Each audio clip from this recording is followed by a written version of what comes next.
রাসূলকে কি বললেন? এই ঘটনা ঘটার পর ছেলেটি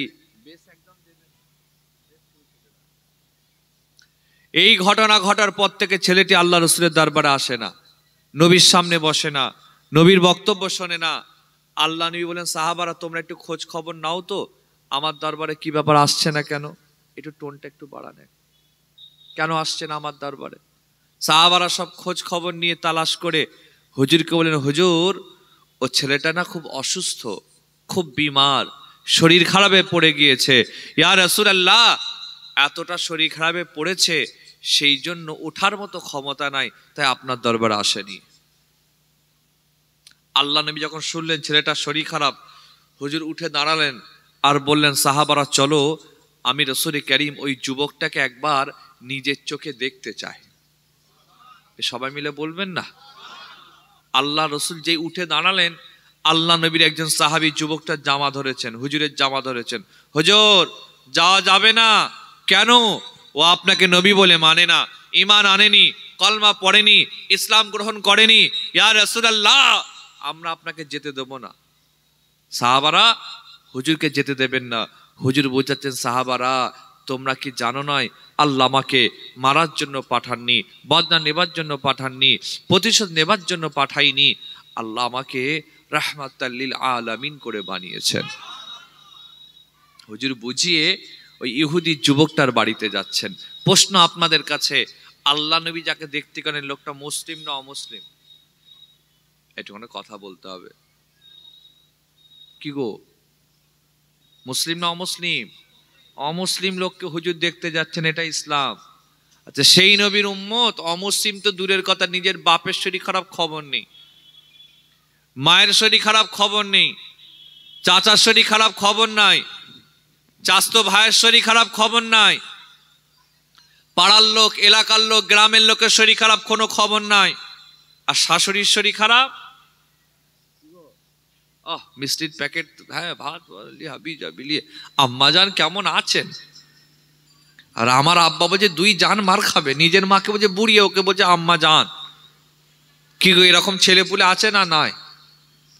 আপনি শাশুড়ির শরীর খারাপ দেখতে যান, মানা করছি না, অবশ্যই যাবেন, কিন্তু শাশুড়ির আগে নিজের মা। কথা ঠিক না বেঠিক? বাপ মার পায়ের তলায় কি আছে? সবাই মিলে বলেন, সবাই মিলে বলেন, জান্নাত আছে। শুধু জান্নাত আছে, আর কিছু নেই? জাহান্নাম আছে। হুমা জান্নাতুকা ওয়া নারুক, তোমাদের বাপ মা জান্নাত, তোমাদের বাপ মা জাহান্নাম। ভালো ব্যবহার করবে জান্নাতে যাবে, খারাপ ব্যবহার করবে আল্লাহ না করুক জাহান্নামে যেতে হবে। আজ আমি হাম্মাদ এতগুলো মানুষকে সামনে রেখে বলে যাচ্ছি, আমার দোয়া কবুল হবে কোনো গ্যারান্টি নেই, হতেও পারে নাও পারে। পীর সাহেবের দোয়া কবুল হবে কোনো গ্যারান্টি নেই, হতেও পারে নাও পারে। আমির সাহেবের দোয়া, ইমাম সাহেবের দোয়া, মুফতি সাহেবের দোয়া কবুল হবে কি কোনো গ্যারান্টি নাই, হতেও পারে নাও পারে। কিন্তু আপনার মা আর বাপের যে দোয়া যে কবুল হবে, এর গ্যারান্টি 1500 বছর আগে আল্লাহ নবুয়্যত তার সোনার জমানে দিয়ে গেছে। আচ্ছা, আল্লাহ রসুলের কথা কি মিথ্যা হতে পারে? হুজুর বলেছেন বাপ মার দোয়া তাড়াতাড়ি কবুল হয়ে যায়। খবরদার, যাদের ঘরে বাপ মা আছে ভালো ব্যবহার করবেন, কষ্ট দেবেন না। বহু ছেলে আছে আমাদের দরবারে ফুরফুরা শিবিয়ে বসে থাকলে কত মুরব্বী বাপেরা এসে কষ্ট শোনায়, ছেলেদের গল্প এই করেছে সেই। কি ব্যাপার, কেন যে করেন আপনারা? বাপকে ভালোবাসেন, মাকে ভালোবাসেন, অসুস্থ সেবা করেন। হুজুর বলেছেন, যাদের ঘরে বৃদ্ধ পিতা মাতা রইল অথচ তাদের সেবা করে শুশ্রূষা করে আল্লাহর জান্নাত কিনতে পারলো না, ওদের উপর আল্লাহ লানত হোক। অসুস্থ দেখতে যাবেন, পাড়ার লোক, গ্রামের লোক, আত্মীয় স্বজন শরীর খারাপ দেখতে যাবেন। অসুস্থকে দেখতে যাওয়া একটা সওয়াবের কাজ, ফজিলতের কাজ। হাদিস শরীফের সম্পর্কে চ্যাপ্টার আছে, বাব আছে। ভাইজান আমার রাসূল বলেছেন, যদি কেউ অসুস্থকে দেখতে যায়, তার মাথার সামনে বসে থাকে, যতক্ষণ বসে থাকবে ওই মানুষটি আল্লাহর জান্নাতের মাঝখানে বসে থাকবে। অসুস্থ মানুষকে আপনি বললেন, ভাই তুমি চিন্তা করবে না, আল্লাহ ভালো করবে, তুমি দোয়া করো। হুজুর বলেছেন, অসুস্থ মাযুর মুমূর্ষ ব্যক্তিদের দোয়া আমার আল্লাহর দরবার শরীফে কবুল হয়ে যায়। বাপ মার দোয়া, অসুস্থ লোকের দোয়া, মুসাফিরের দোয়া আর মাজলুমের দোয়া, এই 4 শ্রেণীর লোকের দোয়া দ্রুত তাড়াতাড়ি আল্লাহর দরবার শরীফে পৌঁছে যায়। সুবহানাল্লাহ। তার মধ্যে বাপ মা আছেন আর অসুস্থ লোক আছেন, দেখতে যাবেন। আর আজকে আমরা যদি কারো শরীর খারাপ হয় বলি খোদার মার পড়েছে, বলে না? বলে না? এতবার বেড়েছিল, খোদা এমন দিয়েছে ও বেটাকে ঘরে ঢুকিয়ে দিয়েছে। অথচ অসুস্থ হলে মনে রাখবেন এটা একটা ভালো জিনিস, অসুস্থতার মাধ্যম দিয়ে আল্লাহ বান্দার জীবনের অনেক গুনাহগুলোকে মাফ করে দেন। অনেক গুনাহ আল্লাহ এটা অসুস্থর মাধ্যমে আল্লাহ অনেক মাফ করে দেন। আল্লাহ নবী ওই যুবকটার বাড়ি পৌঁছে গেলেন। যুবকটার শরীর খারাপ, এতটা শরীর খারাপ তার চেহারা পরিবর্তন হয়ে গিয়েছে, রং খারাপ হয়ে গিয়েছে, এত সুন্দর দেখতে ছিল সৌন্দর্য নষ্ট হয়ে গিয়েছে।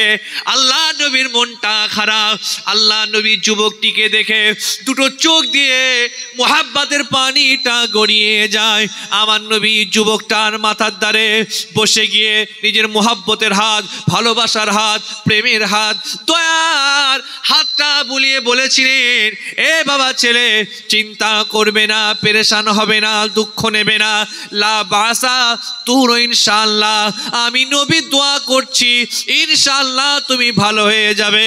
আমার নবী এমন করে বলছেন, আর যুবকটির গায়ে মুহাব্বতের হাত, ভালোবাসার হাত, প্রেমের হাত, দয়ার হাতটা তিনি বুলিয়ে দিচ্ছেন।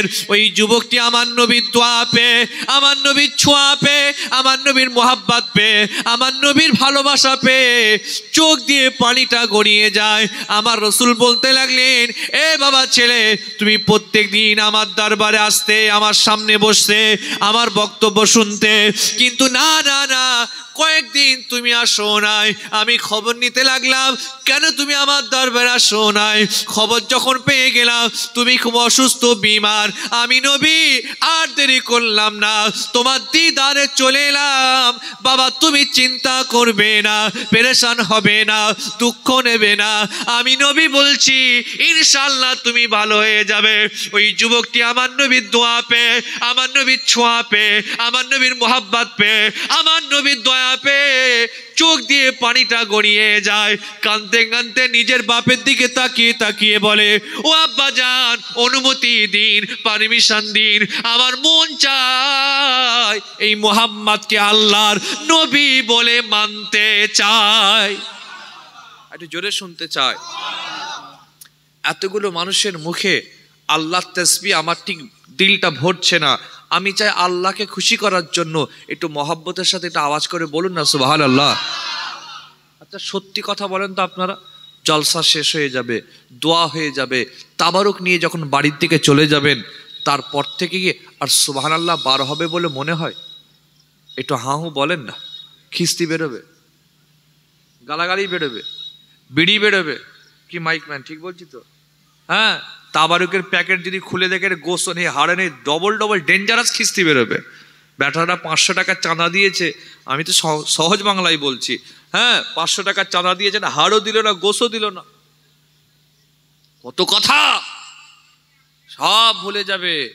যা সুবহানাল্লাহ, মাশাআল্লাহ, আলহামদুলিল্লাহ এখানে হচ্ছে, এখানেই একটু দিল থেকে ভক্তির সাথে, প্রেমের সাথে আল্লাহর নামের তাসবিহ, আল্লাহকে খুশি করার জন্য সবাই মিলে কি একটু জোরে বলা যাবে না সুবহানাল্লাহ? এই তো কত সুন্দর লাগছে। হবে তো নাকি থাকবে তো, না আবার বন্ধ হয়ে যাবে? ধাক্কা মেরে কদিন চলবে আল্লাহই জানে। আমার আব্বা জান আপনারা অনেকে চেনেন, বহু মানুষ চেনেন আমার আব্বা হুজুরকে। তিনি হচ্ছেন মুজাদ্দিদুস জামান, দাদা পীর সাহেব কেবলার মাদ্রাসার বর্তমান শাইখুল হাদিস মুহাদ্দিস ছিলেন। আল্লামা পীর সৈয়দ আমজাদ হুসাইন আল বুখারী হুজুর আমার আব্বা জান। এই এলাকা আমার আব্বার বহু ছাত্র আছে, বহু ছাত্র আছে।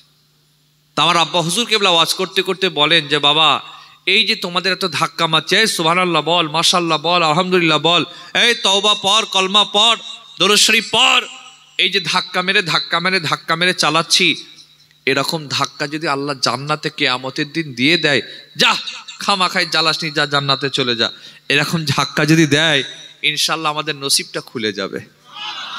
আব্বা বলেন যে এরকম ধাক্কা মারে খামা যায়, যা চল যা জান্নাতে চল যা, এটা ধাক্কা যদি দিয়ে দেয় আল্লাহ। হাদিস শরীফে এরকম একটা গল্প আছে, একটা লোককে বলবেন, এই কচি, আল্লাহ হিসাব করে বলবেন, বান্দা তোমার আমল নামা হিসাব করলাম, দেখা গেলাম তোমার আমল নামায় সব গোনা বেশি, নেকি কম, তুমি জাহান্নামে চলে যাও। যাও চলে যাও। বান্দা যাবে না, এই যাও যাব না, বান্দা যাও যাব না। ফেরেশতা বলবে, আল্লাহ বলেন ফেরেশতা বান্দাকে ধরে নিয়ে যা, ও বান্দা যাবে না। কি হলো? আল্লাহ, ও আপনার বান্দা তো জান্নাতে জাহান্নামে যেতে চাইছে না। আল্লাহ বলছেন কি বলছে? আল্লাহকে বলছেন, আল্লাহ আপনি যখন বলে দিয়েছেন তা জাহান্নামেই তো হয়ে গিয়েছি, তবে একটা শখ, জাহান্নামে যাবার আগে একবার জান্নাতটা দেখতে চাই। সুবহানাল্লাহ। আল্লাহ বলেন ঠিক আছে, যাও, ওকে জান্নাতটা দূর থেকে দেখাও। ও দূর থেকে জান্নাত দেখবে, আর জান্নাতের দূর থেকে নিয়ামত দেখে আর থাকতে পারবে না। আল্লাহকে বলবে, আল্লাহ এত কার থেকে ভালো লাগে? আল্লাহ আপনি তো জাহান্নামী ঘোষণা করেই দিয়েছেন, আমি তো জাহান্নামে চলেই যাব, তা এত কাছ থেকে তো, এত দূর থেকে তো জান্নাত আমার ভালো লাগছে না। আমার দিল চাইছে জান্নাতের দরজার কাছে গিয়ে একবার জান্নাতকে দেখতে। সুবহানাল্লাহ। আল্লাহ বলেন ফেরেশতা ঠিক আছে, একে তুমি নিয়ে যাও। ধাক্কা মালাই যা, একটু আগিয়ে দে, তো বলছে এখন বারবার, ঠিক আছে নিয়ে যা। দরওয়াজার, জান্নাতের দরওয়াজার কাছে দাঁড়িয়ে যাবে, জান্নাতের খুশবু নাকে আসবে, জান্নাতের নিয়ামত দেখতে পাবে। বান্দা দেওয়ানা হয়ে গিয়ে বলবে, আল্লাহ আপনি তো জাহান্নামী বানিয়ে দিয়েছেন, তা এতবার তো আপনি আমাকে জান্নাতের দূর থেকে কাছে, দরজার কাছে করে দিয়েছেন, ধাক্কা মেরে পাঠিয়েছেন, তা আল্লাহ আর একবার আপনার কাছে দরখাস্ত, আমি তো জাহান্নামেই যাব, যাবার আগে একবার জান্নাতের ভেতরে ঢুকে তারপর যেতে চাই, একবার ভেতরটা একবার যেতে দেন, দেখেই চলে যাবো। আল্লাহ আল্লাহ বলে, বান্দা তুমি করকম কথা বলো, প্রথমে এক এখন এক, এইখানে গন্ডগোল। আল্লাহ বলেন ফেরেশতা ঠিক আছে, বান্দা যখন চাইছে একে তুমি ধাক্কা মেরে একবার জান্নাতে ঢুকিয়ে দাও। যাই, যা যা, ঢুকেই চলে আসবে। যেই বান্দা জান্নাতে ঢুকে যাবে, জান্নাতে ঢুকে গিয়ে বলেন, আল্লাহ আপনার ওয়াদা তো সত্য, আপনি তো একবার বলেছেন যাকে একবার জান্নাতে দেন তাকে তো আর বার করেন না। আল্লাহ আমাকে যখন দিয়েই দিয়েছেন, এই জান্নাত থেকে আমাকে আর বার করবেন না। আমার আব্বা বলে, এই যে আল্লাহ, এরকম আল্লাহ রহমত তো অনেক বড়, এই যে তোমাদেরকে এত ধাক্কা মেরে বলি সুবহানাল্লাহ বল, মাশাআল্লাহ পড়, কলমা পড়, আল্লাহ যে এরকম ধাক্কা জান্নাতে দেয়, যা চল যা, খামা খাই তোরা, কি আশ্চর্য, চলে যা।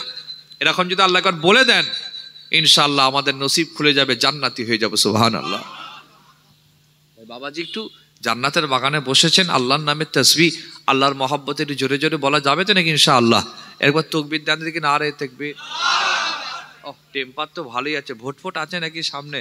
ঝেড়ে মারেন না রে বাবা। লিল্লাহে তাকবীর, নারে তাকবীর, মহান ইসালে সওয়াব, মহান ইসালে সওয়াব। পিছন দিকে ছেলেগুলো বলছে না, নারে তাকবীর। আলহামদুলিল্লাহ।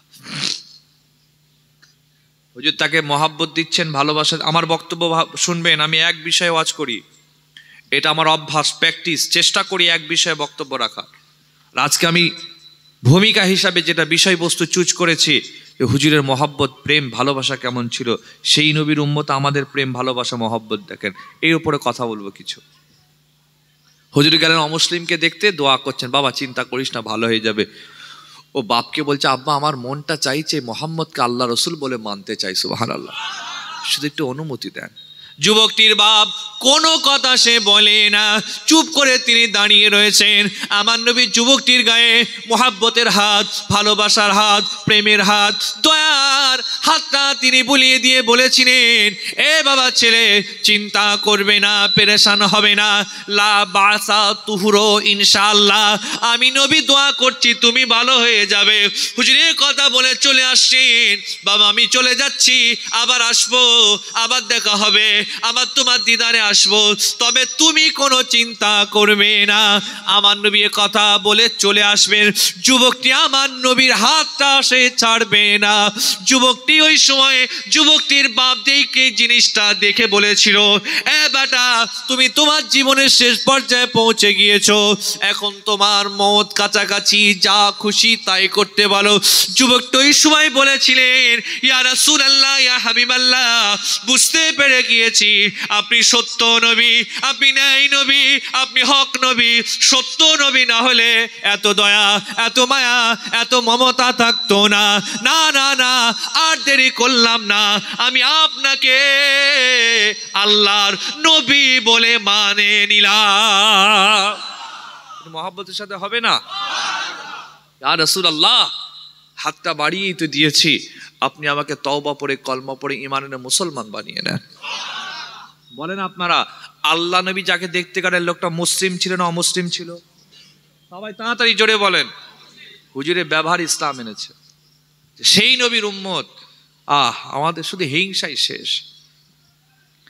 আমাদের মনে মহাব্বত নেই, ভালোবাসা নেই, প্রেম নেই, দয়া নেই, মায়া নেই, মমতা নেই, হৃদ্রতা নেই, শুধু আছে হিংসা, অহংকার, তাকাব্বরি, আমিত্ব, লোভ আমাদেরকে শেষ করে দিয়েছে। ভাববেন না যে ফুরফুরা শরীফ আমজেদ হুজুরের ছেলে কথা বলছে বলে যে আমি যে হিংসা থেকে মুক্ত, তা না, আমি ওই দলে। আমি খোলাখুলি কথা বলছি। ভাববেন না যে আমি যেন খাঁটি আল্লাহর ওলি, না, কবরে গেলে আমাকে সব থেকে বেশি ঠেঙাবে। হুজুর বলে কোনো ছাড় নেই। হিংসা একটা লোকের দুতলা হচ্ছে, ওর যত বাড়ছে আমার তত ফাটছে, ওর যত বাড়ছে আমার তত ফাটছে। আমি রাগের মাথায় বলেই ফেলছি, আল্লাহ তুমি কি কানা? ওকে একাই দেখতে পেলে, আমাকে পেলে না? নাউজুবিল্লাহ, আস্তাগফিরুল্লাহ। আমার বলা উচিত ছিল কি, আল্লাহ ওকে যেমন দিচ্ছেন দিন, আপনি আমাকেও দিন। আল্লাহর ভান্ডারে কি কম আছে? এটা কোনো ভাইগুলো কথা বলেন, আমার যুবকেরা আপনারা বলেন, আল্লাহর ভান্ডারে কি কম আছে? আল্লাহ ওকে যেমন দিয়েছেন দিন, এতে আমি খুশি। আল্লাহ আলহামদুলিল্লাহ, আপনি ওকে দিন, আপনি আমাকেও দিন। আমি না, আল্লাহ তুমি ওকে একা পেলে? বুঝছেন? একটা দোকান পাশাপাশি দোকানদার, একটা দোকানের কারবার বেশি আর একটা দোকানের কি গো করি যে লাগে না, লাগে না, কথা বলে না। একটা হুজুরের জলসা বেশি হলে একটা হুজুরের মনে মনে আবার একটুখানি রাগও হয়, কষ্টও হয়। হ্যাঁ, হুজুরগুলো সব বুঝতে পেরেছেন। পীর সাহেব সবক দিচ্ছে, বাবা অহংকার মুক্ত করতে হবে। ও পীর সাহেবের মনে অহংকার, তাকাব্বরি, আমিত্ব, লোভ হুজুরের মনে ঢুকে গেছে। বুঝছেন? এই জন্য এখন আর কি বলবো, অনেক কথা। আমাদের সমাজে হিংসা, অহংকার, তাকাব্বরি, আমিত্ব, লোভ এসব বেড়ে গিয়েছে। মহব্বত, ভালোবাসা, প্রেম, দয়া, আদর্শ কাছে টেনে নেওয়া আমাদের সমাজে দিন দিন কমে যাচ্ছে। কথা ঠিক না বেঠিক বলেন না? চাচা ভাইপোই ঝগড়া, জমি জায়গা নিয়ে ঝগড়া, এক বেগদা সম্পত্তি নিয়ে ঝগড়া, মসজিদ নিয়ে ঝগড়া, মাদ্রাসা নিয়ে ঝগড়া, জলসা কমিটির পদ নিয়ে ঝগড়া। এই জলসা দুনিয়ার জন্য হয় না, আল্লাহর জন্য হয়? এই কথা বলে না।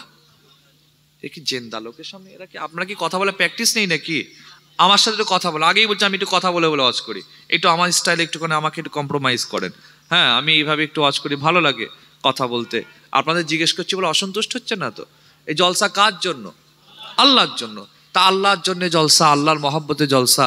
তা সেই আল্লাহ পাকের খাস জলসাতে আপনারা মাশাআল্লাহ মাশাআল্লাহ, আমার ফুরফুরা শরীফ থেকে আমার বড় ভাই আপনাদের খেদমতে এসে গেছেন। আলহামদুলিল্লাহ, নির্ধারিত সময় ইনশাল্লাহ আপনাদের তাশরীফ আসবেন ইনশাআল্লাহ। তা আল্লাহর জন্য জলসায় আমার বহু ভাইয়েরা আছেন কমিটির পদ দিয়ে ঝগড়া করে না তো আল্লাহর জন্য করছো না পদের জন্য করছে? বাবাজি, এই হিংসা থেকে আমাদেরকে হেফাজত করুক, বলে আল্লাহুম্মা আমিন। হুজুর বলেছে, রাসূলুল্লাহ বলেছেন, আগুন যেমন শুকনো কাঠকে খেয়ে নেয়, এই হিংসা, তাকাব্বর, অহংকার, আমিত্ব, লোভ মানুষের নেক আমলগুলোকে সব কুড়ে কুড়ে খেয়ে নেয়। আল্লাহু আকবার। তা রাসূল কারীম, আজ আমি যে কথা বলছি হুজুর কেমন মহব্বত দিয়েছেন দেখেন। আপনারা আমাকে বলেন, ইসলাম তামাম পৃথিবীতে ছড়িয়েছে তলোয়ারি দিয়ে? একটু সারা শব্দ দেন।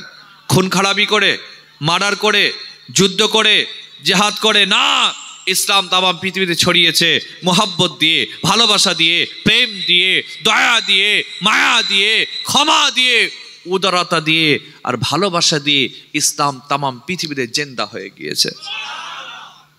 আমার রাসূলুল্লাহকে দেখে সেই জামানার হাজার হাজার হাজার হাজার লোক ঈমান এনেছেন। সাহাবাদেরকে দেখে হাজার হাজার লোক ঈমান এনেছেন। তাবেঈন, তাবা তাবেঈনদের দেখে হাজার হাজার লোক ঈমান এনেছেন। এক আমাদের হিন্দুস্তানে খাজা গরিবে নওয়াজকে দেখে সেই জামানার কিছু কম বেশি 1 কোটি লোক ঈমান এনেছে। ফুরফুরা শরীফের মুজাদ্দিদুজ্জামান আপনার আমার পীর আবু বকর সিদ্দিককে দেখে কেউ বলেছেন 100-এর উপরে, কেউ বলেছেন 1000-এর কাছাকাছি দাদা হুজুরকে দেখে ঈমান এনে মুসলমান হয়েছিলেন। বলে আপনাকে আমাকে দেখে কটা লোক ঈমান এনেছে? ঈমান আনা তো দূরের কথা, আপনাকে আমাকে দেখে নাউজুবিল্লাহ আস্তাগফিরুল্লাহ লোক আমার নবীকে গাল দিয়েছে। কি বলেন আপনি? মুসলমানই এরা সব করে বেড়াচ্ছে। ভাইরা আমার, আল্লাহ নবী একদিন একটা জানাজার ময়দানে দাঁড়িয়ে আছেন। কষ্ট হচ্ছে না তো আপনাদের? আমার নবী একদিন একটা জানাজার ময়দানে দাঁড়িয়ে আছেন। এমন সময় একটি ইহুদি ছুটে দৌড়ে গিয়ে আমার নবীর গলায় গামছা দিয়ে বলেছিলেন, ও মুহাম্মদ, টাকা নিয়েছো দেওয়ার কথা খেয়াল নাই। আপনারা আমাকে বলেন আমার নবীর গলায় গামছা দিয়ে টান দেবে, আমার নবীর সাহাবারা কি তাকে ছেড়ে দেবে? ওখানে আবু বাক্কার দাঁড়িয়ে, ওমর দাঁড়িয়ে, উনি নরম মানুষ আর গরম মানুষ ছিলেন। ওমর ফারুক নরম মানুষটা গরম মানুষ, বিশাল গরম, বাপরে বাপ, পাওয়ার কি! হাদিস ওমর ফারুকের জীবনী পড়লে পাবেন। আমরা আল্লাহকে বলি আল্লাহ ইবলিস শয়তান থেকে বাঁচান, ইবলিস শয়তান থেকে বাঁচান। ইবলিস শয়তান বলে আল্লাহ ওমর ফারুক থেকে বাঁচান। কালকে বলবেন সুবহানাল্লাহ, জোরে বলেন, এটা আওয়াজ করে বলেন সুবহানাল্লাহ। আমরা আল্লাহকে বলি আল্লাহ শয়তান থেকে বাঁচান, আউযু বিল্লাহি মিনাশ শাইতানির রাজিম, বলি না আল্লাহ শয়তান থেকে আমাকে বাঁচান। ও শয়তান ও নিজে বলে আল্লাহ কাউর থেকে, শুধু ওমর ফারুক থেকে বাঁচান। ওমর ফারুকের জীবনী পড়লে পাবেন, উনি যে রাস্তা দিয়ে হেঁটে হেঁটে যেতেন, শয়তান পর্যন্ত এই রাস্তা ছেড়ে অন্য রাস্তা দিয়ে পালিয়ে যেত। সুবহানাল্লাহ, আল্লাহ বিশাল পাওয়ার দিয়েছিল। হাদিস শরীফে আছে একদিন আম্মাজান আয়েশা সিদ্দিকা রানে আল্লাহ নবী মাথা দিয়ে শুয়ে আছে, স্বামী স্ত্রী তো, হুজুর নিজের মাথা মোবারক আম্মাজানের রানে শুয়ে আছেন। আম্মাজান আয়েশা সিদ্দিকা আল্লাহ রসুলের চুর মুবারকে মহাব্বতের হাত বুলাচ্ছেন, স্বামী স্ত্রী, রাতের অন্ধকার, আকাশে তারাই ভর্তি। আয়েশা বললেন ইয়া রাসূলুল্লাহ, আম্মা আয়েশা বললেন হুজুর এই আসমানে যে অসংখ্য অগণিত তারা দেখছেন, এই তারকা পরিমাণ সওয়াব আল্লাহ কি কাউকে দিয়েছেন? হুজুর বললেন আয়েশা, আসমানে অসংখ্য অগণিত পরিমাণ তারকা পরিমাণ সওয়াব আল্লাহ যদি কারোর নামায় আমালে দেন, সেটা আমার হযরত ওমরের নামায় আমালে দিয়েছেন। হুজুর বলেছিলেন আমার পরে কোনো নবী আসবে না, রাসূল আসবে না, পয়গম্বর আসবে না, আল্লাহ যদি কাউকে নবী বানাতেন ও আমার ওমরকেই বানাতেন। সুবহানাল্লাহ, এরকম পাওয়ারফুল লোক। উনি রাগী মানুষ ছিলেন। হুজুরের গলায় গামছা দিয়ে যায় মুহাম্মদ সাল্লাল্লাহু আলাইহি ওয়াসাল্লাম, টাকা নিয়েছে দেওয়ার কথা খেয়াল নেই। আল্লাহ নবী চুপ করে দাঁড়িয়ে আছেন, কোনো কথা বলে না। সাহাবা রেগে যাচ্ছেন, ওমর ফারুক কোমরটা বার করে মারতে যাবে। হুজুর বলছে মাহানান ওমর, থামো থামো থামো, খবরদার ওকে মেরো না, তলোয়ার নামাও। সাইয়েদনা ওমর তিনি রাগে আল্লাহ নবীর কথা শুনে তলোয়ারটা নামিয়ে নিলেন। রাগ তিনি সামলাতে পারলেন না। ওই যুবকটিকে হাত দিয়ে মারতে পারেননি, ঠিক আছে, কিন্তু নিজের জবান দিয়ে যা খুশি তাই বলতে লাগলেন। ছোট বড় কথা, যা মন চাই, যা দিল চায় তাই বলতে লাগলেন। এটা আমার নবীর পছন্দ হয় নাই, আমার নবীর ভালো লাগে নাই, আমার নবীর মনের মতো হয় নাই। আমার নবী বলে ওমর খবরদার তুমি একে কিছু বলবে না, আমি নবী জানিয়ে দিলাম আমি নবী দেনাদার, এই মানুষটা পাওনাদার। আমি নবী এর থেকে কিছু ঋণ নিয়েছি, ধার নিয়েছি, ও আমার থেকে পায়। এই ওমর খবরদার একে তুমি কিছু বলবে না, আমি নবী জানিয়ে দিলাম তুমি ইহুদি যায়েদ বিন দাসানাকে নিয়ে যাও, নিয়ে যাবার পরেতে আমি নবী আমার ঋণটা তুমি মিটিয়ে দাও, আমার দেনা মিটিয়ে দাও। আমার ঋণটা দেনাটা মিটিয়ে দেওয়ার পরে এই ওমর তুমি একে দুয়াশা খেজুর দেবে, দুয়াশা তুমি একে খোরমা দেবে। আমার নবীর কথা শুনে ওমর ফারুক ইহুদিকে নিয়ে গেলেন।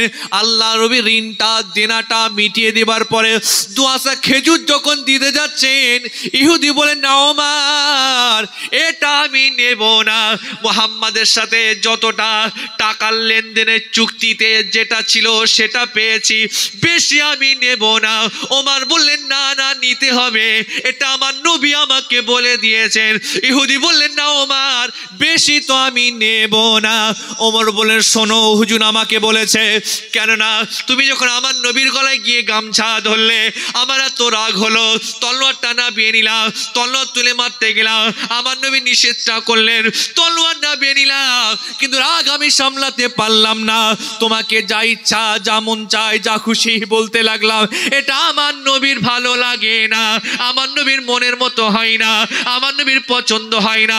সেই জন্য নবী আমাকে বলেন ওমর তুমি আমার ঋণটা মিটাবার পর দুয়াশা খেজুর দেবে, এই কারণে তোমাকে দিচ্ছি।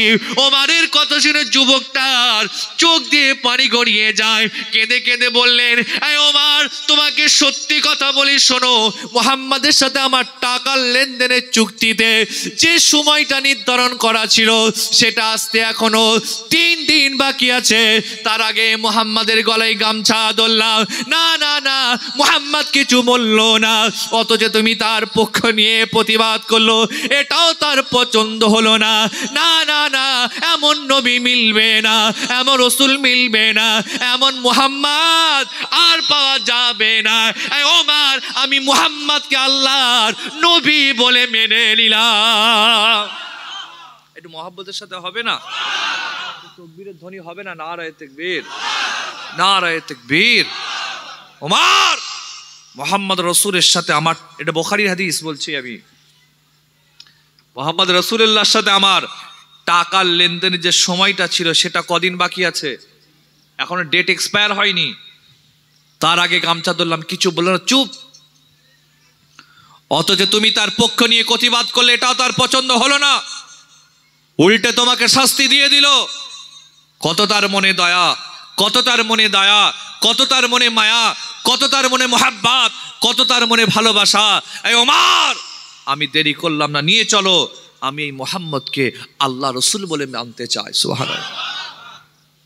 ভাই আমার, আমার বদর নতুন হাট এলাকার ভাইয়ের আব্বারা, যুবকেরা বলেন, বর্তমান সমাজে দেনাদারদের গরম বেশি না পাওনাদারদের?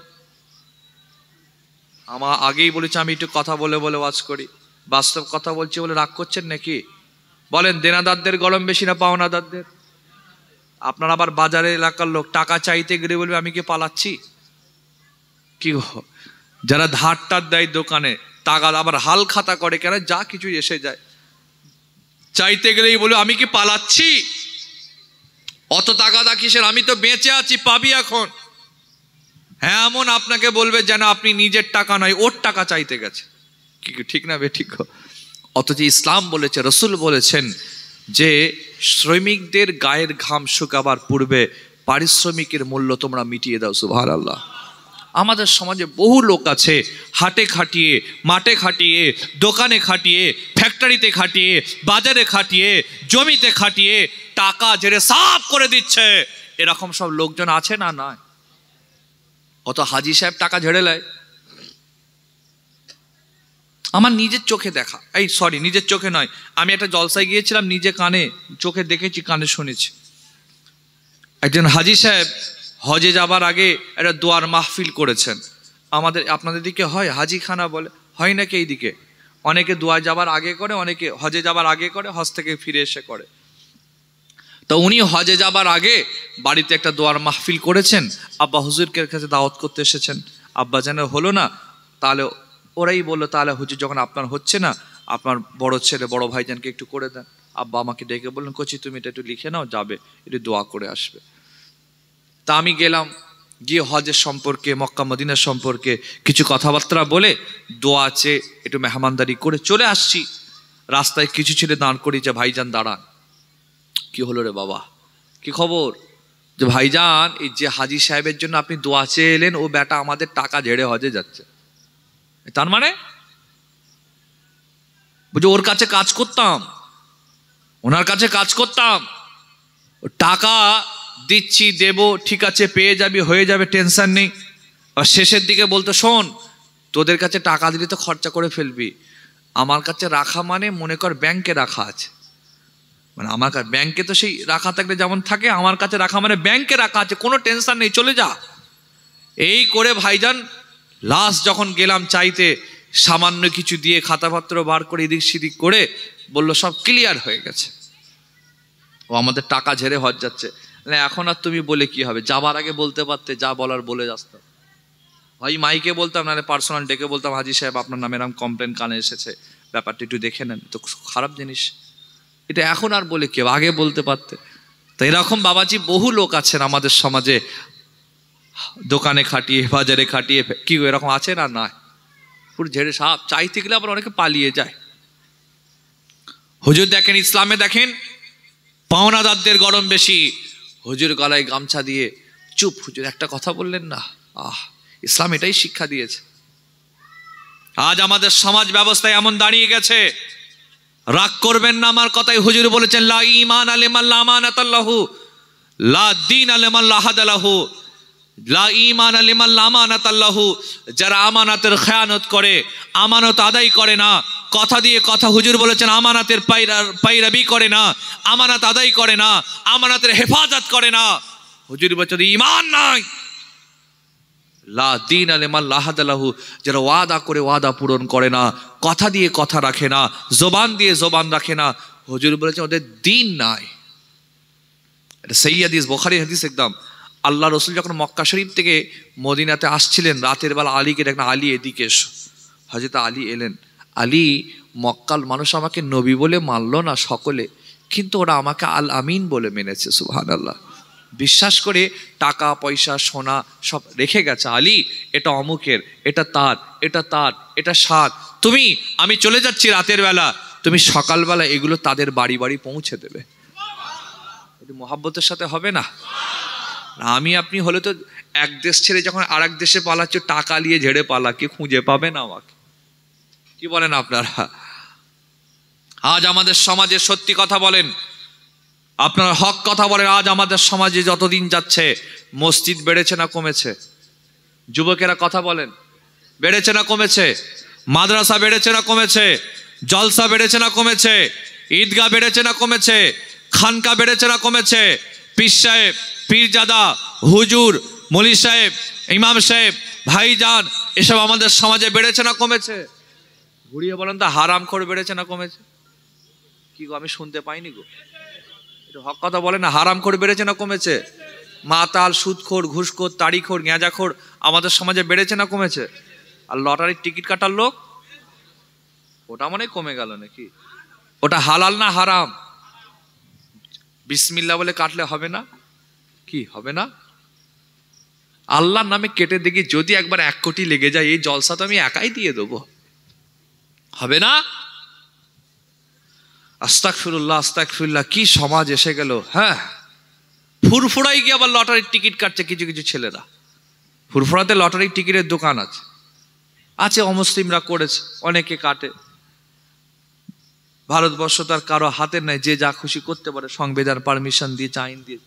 ফুরফুরাতে কিছু লটারির দোকান আছে। তা আমার নিজের চোখে দেখা, আল্লাহ আল্লাহ জানে, আমি নিজে চোখে দেখেছি।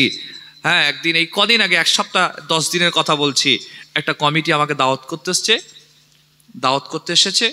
আমি দাওয়াতটা নিয়ে আমি এবার জলসায় বার হব। তারা হেঁটে হেঁটে যাচ্ছে, আমি গাড়ি করে যাচ্ছি। তারা এই দিক থেকে রাস্তা দিয়ে গিয়েছে, আমি এই দিক থেকে ঘুরে গিয়েছি। গিয়ে দেখলাম আমাদের বাড়ির ঢালাই রাস্তা থেকে উঠতেই ওখানটা একটা লটারির দোকান আছে। হ্যাঁ, লটারির টিকিটের দোকান। তা আমি দেখলাম যারা আমাকে দাওয়াত করছিল তাদের একটা গ্রুপ দেখি টিকিটের সামনে দাঁড়িয়ে আছে। সর্বনাশ, এরা কারা এরা? আর একটা গ্রুপ কিছুটা দূরে দাঁড়িয়ে আছে। আমি বুঝেই নিলাম, গড্ডগোল, ফুরফুরাই লটারির টিকিট যদি কেটে যায়। হ্যাঁ, ফুরফুরাই বিক্রি করছে, ওটা হালাল। কি বলেন আপনারা? আস্তাগফিরুল্লাহ, আস্তাগফিরুল্লাহ, আল্লাহ মাফ করুক। আমি দেখলাম ওরা ওখানটায় আর দাঁড়ালাম না, আগের ছেলেগুলোর কাছে দাঁড়ালাম, যে ওরা কি করছে। বলছি ভাইজান কই, কি ওই তো ওরা কি করছে ওখানে দাঁড়িয়ে? মনে হয় ওরা সব তেরেঙ্গা ফেরেঙ্গা। খাট, খামাগা মিথ্যা কথা বলছো। শোনো, এখনো সময় আছে, দাও, আমাকে কেটে দাও, সময় আছে। যদি আমার মনে থাকে তোমাদের জলসায় গেলে এই কথাটা আমি বলবোই, কিন্তু এখন হয় আমাকে কেটে দাও, তাহলে বলবো না। যদি আমাকে দাওয়াত রেখে দাও, তা আমি কিন্তু মনে থাকলে এই কথাটা বলবো। শুনে রাখ, দেখো, তুমি দেখো ওরা টিকিট কাটছে। আমি অনেকদিন আগে একটা ভিডিও দেখেছিলাম, আমাদের সমাজে ইয়ং চ্যাংড়াগুলো কম, মুরব্বী বুড়োগুলো দেখছে বেশি টিকিট কাটছে। কি বলেন আপনারা? চাচাগুলো 26 হয়ে গেল, ওরা দেখি বেশি টিকিট কাটছে। আল্লাহ আমাদের সকলকে হেফাজত করেন, বলে আল্লাহুম্মা আমিন। বলেন আপনারা, লটারির টিকিট হালাল না হারাম? সবাই মিলে কথা বলেন, জোরে বলেন। চলবে না, বন্ধ করতে হবে। ধরেন আপনাদের এই গ্রামের একটা লোক লটারির টিকিট কেটে 1 লাখ টাকা পেয়েছে। কত টাকা? 1 লাখ টাকা পেয়েছে। আমার কথা বাদ দেন, আমি তো হালকা বয়সের বাচ্চা ছেলে, বাদ দিন। ফুরফুরা শরীফের একজন বয়োজ্যেষ্ঠ মুরব্বী হুজুর এসে বলল, বাবা, তুমি যে টিকিট কেটেছো এটা হারাম, তুমি যে 1 লক্ষ টাকা পেয়েছো এটাও হারাম, তুমি হারাম টাকা তোমার ছেলে মেয়েদেরকে খাওয়াবে না, এসব টাকা ফাঁকা ফেলে দাও, চলবে না। আচ্ছা বলেন তো, ও ছেলেটা টাকা ফেলবে না হুজুর ফেলবে? কথা বলে না, হাসে হেসে কথা বলেন। টাকা ফেলবে না হুজুর ফেলবে? হুজুর তুমি দূর হও এখান থেকে, তোমার মতো কম মৌলী সাহেব আছে, ওই টাকায় কিনে আমি মিলাদ দিয়ে দেবো। বলেন না, ওই হুজুরকে ওই টাকাই মিলাদ দিয়ে দেবে। হুজুর আর খবর নেবেন, ও তো জিজ্ঞেসও করবে না কিসের টাকা। ওতেই গিয়ে বলে, ও আল্লাহ তোমার বরকত দাও, বরকত দাও। আস্তাগফিরুল্লাহ। ভাইজান, আমাদের মতো হুজুর প্রচুর মার খাবে কবরে গেলে, প্রচুর মার খাবে। আমি একটু ফ্র্যাঙ্কলি স্পিকিং করছি, কথা বলছি, প্রচুর মার খাবে। কারণ কোরআন শরীফ আল্লাহ বলেছেন লিমা তাকুলুনা মা লা তাফআলুন, যেগুলো তোমরা করো না বলে বলে বেড়াও। আমার মতো অনেক হুজুর আছে, মৌলী সাহেব আছে, বক্তা আছে, জি স্টেজে উঠে অনেক বড় বড় কথা বলে, প্র্যাকটিক্যালে নিজেরা মানে না, আছে না? নয়। কত হুজুর নামাজ পড়ে না, কত হুজুর মিথ্যা কথা বলে। মিথ্যা কথা বলে হালাল না হারাম? জোরে বলেন। চলবে না, বন্ধ করতে হবে। একটু কারবার করতে গেলে মাঝে মাঝে হালকা করে বলতে হয় তো নাকি? অনেকে বলে যে ভাইজান একটু ব্যবসা করতে গেলে একটু মিথ্যা কথা না বললে হয় না। খবরদার, হাত জোর করে বলে যাচ্ছি, কবিরা গোনার কাজ, কবিরা গোনার কাজ, কবিরা গোনার কাজ।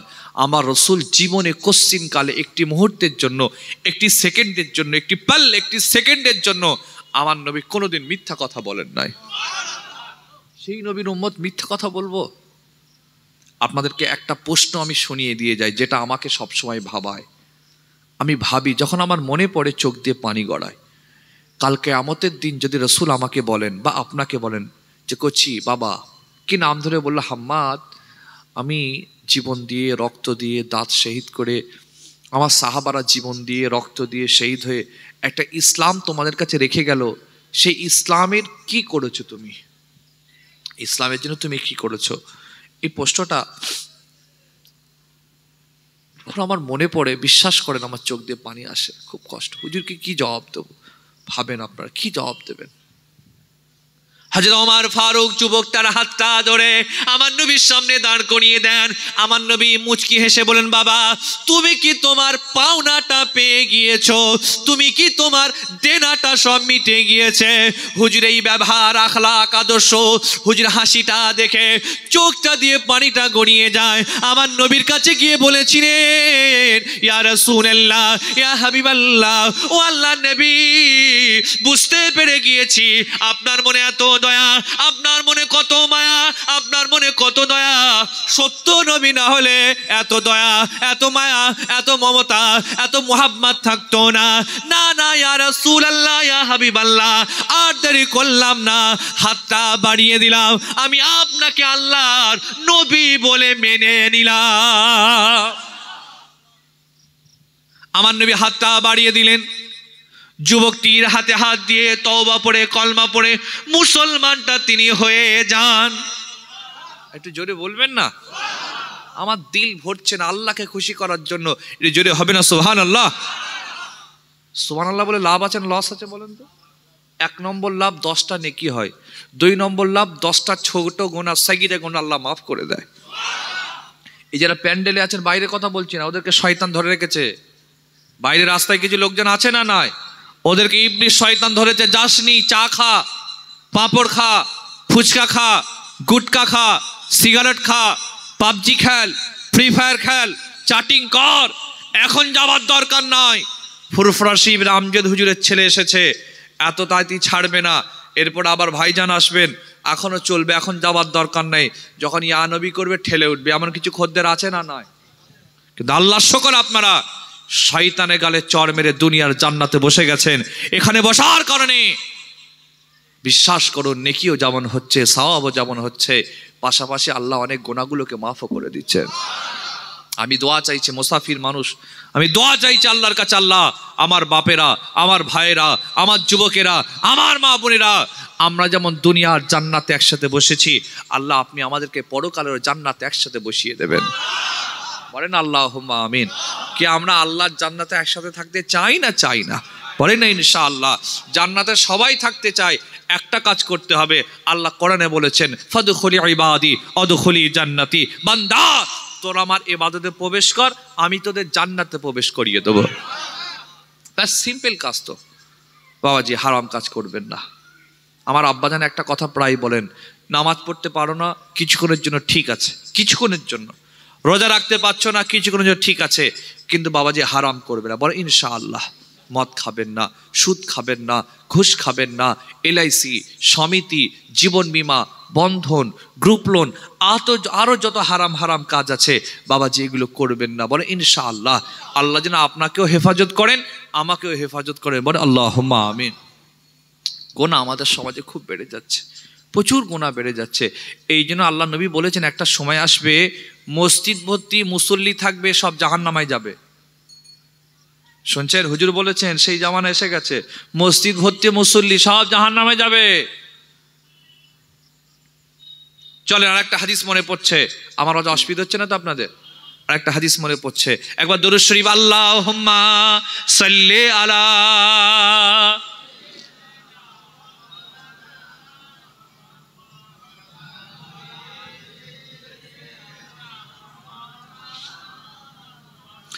ভুলে যেতে চাইলেও ভোলা যায় না, ভুলে যেতে চাইলেও ভোলা যায় না, আমার জান মদিনা, আমার প্রাণ মদিনা, আমার জান মদিনা, আমার প্রাণ মদিনা, ভুলে যেতে চাইলেও ভোলা যায় না, ভুলে যেতে চাইলেও ভোলা যায় না।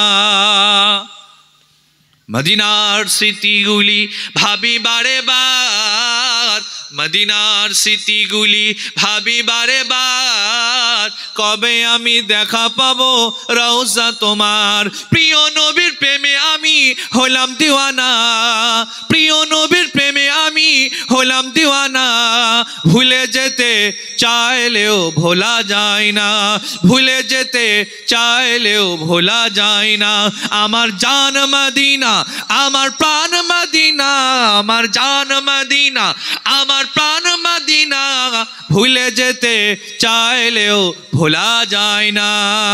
আল্লাহুম্মা।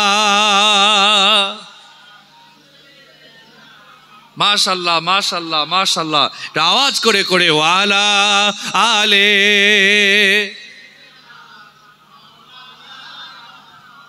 ভাইরা আমার, আরেকটা হাদিস মনে পড়ছে, আল্লাহ নবী একদিন একটা যুদ্ধের ময়দানে দাঁড়িয়ে আছেন, যুদ্ধের ময়দানে। এমন সময় নবী পাককে ইস্তেঞ্জা পেয়ে যায়। ইস্তেঞ্জা বোঝেন তো? কথা বলে না। জি, এই জন্য জিজ্ঞেস করছি, এই পশ্চিমবঙ্গের এমন একটা জায়গায় আমি জলসা করতে গিয়েছিলাম, সেম টাইমে পৌঁছেছি। পৌঁছে বললাম কোচি চলো চলো ইস্তেঞ্জা যাবো, ইস্তেঞ্জা যাবো, ইস্তেঞ্জা যাবো। ওর জোরে তকবির দিচ্ছেন, আরতি আল্লাহু আকবার, ভাইজান হুজুর কেবলা, ফুরফুরা শিব জিন্দাবাদ। আমি কি হলো, পিশাব করতে চাইছে, তকবির দিচ্ছে, এত মহব্বত করে এরা। হ্যাঁ, বিশাল মহব্বত করে। ওরে আল্লাহ সর্বনাশ, ইস্তেঞ্জা যাবো বলছে, ওরা ধরে স্টেজে নিয়ে চলে এসছে, দৌড় খাবা, পিশাব করবে নিয়ে চ, জোর লেগে গেছে, কি অবস্থা, তাড়াতাড়ি চ তাড়াতাড়ি। তা ইস্তেঞ্জা রসুল্লাহকে পেয়েছে। আল্লাহ রসুল মনে রাখবেন প্রকাশ্যে ফাঁকা জায়গায় করতেন না, হুজুর যখন করতেন আড়ালে করতেন। সুবহানাল্লাহ। আর ফাঁকা জায়গায় পৌঁছে গেলে দূরে দাঁড়িয়ে থাকা গাছকে ডাকতেন, এই গাছ এদিকে আয়, আমাকে আড়াল কর। রসুল করিমের কথা শুনে গাছ মাটি খুঁড়ে আল্লাহ রসুলের সামনে দাঁড়িয়ে হুজুরকে আড়াল করে দিত। আর হুজুর গাছের আড়ালে বসে বসে ইস্তেঞ্জা মোবারক কমপ্লিট করতেন। আল্লাহ নবীর ইস্তেঞ্জা জমিন খেয়ে নিত, কেউ দেখতে পেত না, সেন্ট বার হতো ওখান থেকে। এই জন্য আমাদের সমাজে কিছু লোক বলে নবী নাকি আমাদের মতো, বলেন নাউজুবিল্লাহ। কোন দিক থেকে আমাদের মতো? আমাদের তো কি গো, পেশাব থেকে পায়খানা থেকে খুশবু বেরোয় তো নাকি? কথা বলে না। বাপরে বাপ, নিজেকেই খারাপ লাগে, কি গন্ধ রে বাবা। হ্যাঁ, নিজেকেই খারাপ লাগে। আর হুজুরের মোবারক আল্লাহু আকবার, এরকম হুজুরকে বানিয়েছিলেন, অটোমেটিক সেখান থেকে খুশবু বার হতো, জমিন খেয়ে নিত, কেউ দেখতে পেত না। জোরে হবে না সুবহানাল্লাহ? কেউ দেখতে পেত না, জমিন খেয়ে নিত, আর খুশবু বার হতো। কি আল্লাহ হুজুরকে মাকাম দিয়েছে। হুজুর ইস্তেঞ্জা কমপ্লিট করলেন, করে অনেক বড় হাদিস ছোট্ট করে বলছি, ইস্তেঞ্জা করে চলে আসবেন, একজন ইহুদি রসুলকে দাঁড়িয়েছে, মুহাম্মদ সাল্লাল্লাহু আলাইহি ওয়াসাল্লাম দাঁড়াও। কি হলো? আমি দীর্ঘদিন ধরে খুঁজছিলাম আপনাকে কতল করব বলে। শুনেছি আপনি আমাদের বাপদাদার ধর্মের বিরুদ্ধে কথা বলেন, নতুন ধর্মের কথা বলেন, মূর্তি পূজার বিরুদ্ধে কথা বলেন, আমাদের ধর্ম মানেন না। আমি দীর্ঘদিন ধরে খুঁজেছি আপনাকে, পাই নাই, আজকে পেয়েছি। মুহাম্মদ, এখন আপনি একা, সাথে কেউ নেই, পাশে কেউ নেই, পক্ষে কেউ নেই, তলোয়ারটাও নেই, সাহাবায়ে কেরামরা কেউ নেই, তোমার সঙ্গীরাও কেউ নেই, ফাঁকা এখন আমার সামনাসামনি তুমি, আমার হাতে সব আছে, তুমি আমার হাত থেকে বাঁচতে পারবে না, তোমাকে কতল করবো, এসো যুদ্ধ করি। হুজুর বলছেন, হাসছেন, হুজুর তো হেসে হেসে কথা বলতেন, মুচকি হাসছেন, বলছে সাইবা বিন ওসমান, তুমি কি মনে করছো আমি একা, সাথে কেউ নেই? না, কেউ নেই, ভুল, আমার সাথে পৃথিবীর কেউ নয়, স্বয়ং আমার আল্লাহ রয়েছেন। সাথে আছেন কে? আল্লাহ আছে। আল্লাহ আমাকে হেফাজত করবে। দ্যাট তুমি কি বলো দেখি তোমার আল্লাহ কেমন বাঁচায়, বলে তলোয়ারটা তুলে রসুলকে মারতে যাবেন। আর আমার আল্লাহ তো চান না রসুলের মওতটা এইভাবে হোক। আল্লাহ কি করেছেন, ইহুদি আর রসুলের মাঝখানে বিদ্যুতের মতো একটা, আসমানে বিজলির মতো একটা তীব্র গতিসম্পন্ন আলো আল্লাহ প্রকাশ করে দিয়েছিলেন। এই আলোর এত তেজ, এই আলোর তেজে বেটা ইহুদি তলোয়ার ফলোয়ার ফেলে দিয়ে চোখ দূরে চেপে ধরেছে, চোখ ঝলসে গেছে। হুজুর তলোয়ার তুলে বলছেন, বাবা সাইবা বিন ওসমান, এখন তুমি একা, সাথে কেউ নেই, পাশে কেউ নেই, পক্ষে কেউ নেই, তলোয়ারটাও নেই, বলো কে বাঁচাবে? ও চোখ ফোক বন্ধ করে বলছে, মোহাম্মদ আর কিছু করে নেই, সব তোমার হাতেই আছে।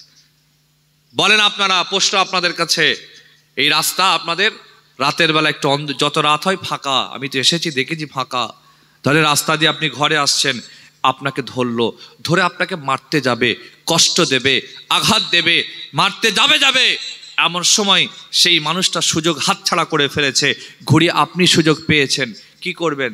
ওকে ছেড়ে দেবেন না ঝেড়ে দেবেন? কথা বলেন, ছেড়ে দেবেন না ঝেড়ে দেবেন? হ্যাঁ, বলার আগেই ঝেড়ে দেবে। আমাদের যা ইমানের তো যাকে ঝেড়ে দেবে, তারপর যায়। আল্লাহ নবী এই সময়ে তলোয়ারটা ফেলে দিয়ে বলে, ও সাইবা বিন ওসমানকে নিজের বুকে টেনে নিয়ে বলেছিলেন, ও সাইবা কি হয়েছে তোমার? কেন তুমি আমাকে মারার জন্য চলে এলে? আমি মুহাম্মদ তো তোমার কোনো ক্ষতি করি নাই, আমি মুহাম্মদ তোমার মাল মাথা কেড়ে নিই নাই, আমি অন্যায় করি নাই, অপরাধ করি নাই, আমি নবী তো তোমার উপর কোনো জুলুম করি নাই, কেন তুমি আমাকে মারার জন্য চলে এলে? আমার নবী কথা বলে বললেন, ও সাইবা তুমি আমাকে মারতে চেয়েছিলে, মারতে তুমি পারলে না, আমি সুযোগটা পেয়ে গেলাম, আমি মুহাম্মদ তোমাকে মারলাম না, যাও বাবা যাও, আমি রাসূলুল্লাহ তোমাকে আল্লাহর হস্তে মাফ করে দিলাম। আমার নবী তাকে এ কথা বলে বুকে জড়িয়ে নবীর নিজের দুটো হাত তার চোখে বুলিয়ে বলেছিল, যাও বাবা তুমি আমার সামনে থেকে চলে যাও, আমি নবী তোমাকে মানলাম না, আমি মাফ করে দিলাম, ক্ষমা করে দিলাম, তোমাকে আমি ফেরত দিয়ে দিচ্ছি, যাও তুমি তোমার বাড়ি চলে যাও।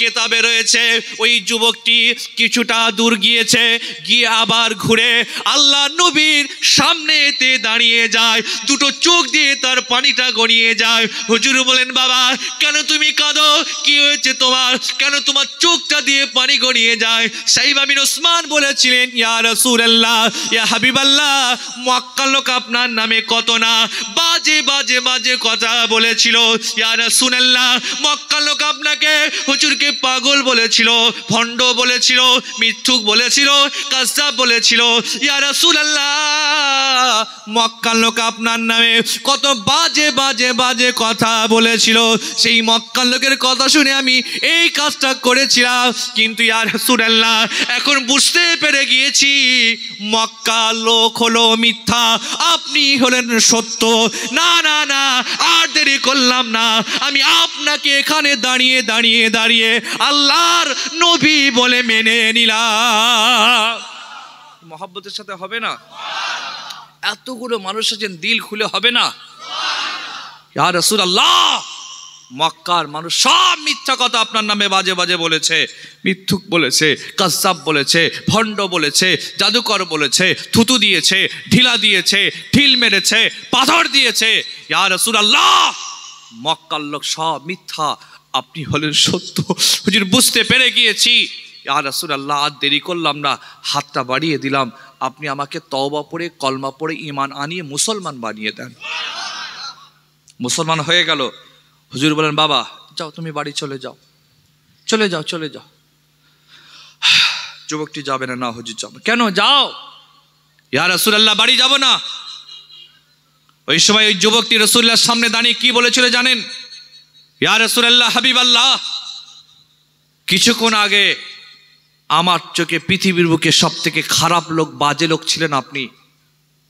কিছুক্ষণ আগে আমার চোখে, আমার দৃষ্টিতে, আমার চিন্তায় পৃথিবীর বুকে সব থেকে খারাপ লোক, বাজে লোক ছিলেন আপনি, কিন্তু ইয়া রাসূলুল্লাহ এখন থেকে আমার চোখে পৃথিবীর বুকে সব থেকে ভালো মানুষ হয়ে গিয়েছেন আপনি। যেটা আপনার মহব্বতের আগুন আমার অন্তরে এত দাও দাও দাও দাও করছে, এখন যদি আমার বাপ বেঁচে থাকতো আমি তলোয়ার লিগে ঝেড়ে দিতাম। হুজুর বলছেন চলে যাও বাড়ি। না হুজুর যাব না, আমি আপনার সাথে যুদ্ধে যেতে চাই। সুবহানাল্লাহ। হুজুর গেলেন একা, হুজুর ইস্তেঞ্জা করতে এলেন একা, যাচ্ছেন সাথী একজন পেয়ে গেছেন। সাহাবার অবাক, কি হলো? হুজুর গেলেন একা, আবার সাথে একজন লোক কোথা থেকে এলো? কেতাবে আছে ওই যুবকটি ওই যুদ্ধের ময়দানে শহীদ হয়েছিলেন। সাহাবারা বলছিলেন এই ভাইটার নসিব কত বড় দেখ, তকদির কত বড় দেখ, কপাল কত বড় দেখ, এইমাত্র ঈমান আনলো, আর ঈমান আনার পর শহীদ হয়ে আল্লাহর জান্নাতি হয়ে গেল। আবার বলছি আপনাদের, ইসলাম তামাম পৃথিবীতে তলোয়ারি দিয়ে ছড়ায়নি, খুন করে ছড়ায়নি, মার্ডার করে ছড়ায়নি, যুদ্ধ জিহাদ করে ছড়ায়নি, মোহাব্বত দিয়ে, ভালোবাসা দিয়ে, দয়া দিয়ে, ক্ষমা দিয়ে, জি উদারতা দিয়ে ইসলাম তামাম পৃথিবীতে ছড়িয়েছে। সেই নবীর আদর্শটা আমাদের মধ্যে তৈরি করতে হবে না হবে না? আচ্ছা ধরেন আল্লাহ না করুক, আল্লাহ না করুক, আল্লাহ না করুক, আপনাদের এই বাজারে মসজিদে কেউ ঢুকে পেশাব করছে। ধরেন আল্লাহ না করুক কোনো অমুসলিম আপনাদের এই বাজারে মসজিদে ঢুকে পেশাব করছে, ছেড়ে দেবেন নাকি? কথা বল, দাঙ্গা লেগে যাবে, তাই না? পুরো সাম্প্রদায়িক দাঙ্গা লেগে যাবে। অথচ আল্লাহ নবীর সামনে একজন অমুসলিম হুজুরে মসজিদে পেশাব করছে, এটা হাদিস, জানেন তো আপনারা? সাহাবা রেগে গেছে, দাঁড়া দাঁড়া দাঁড়া, খবরদার। ও যখন পেশাব করতে বসে গিয়েছে, ওকে ওর পেশাবটা কমপ্লিট করতে দাও। সুবহানাল্লাহ।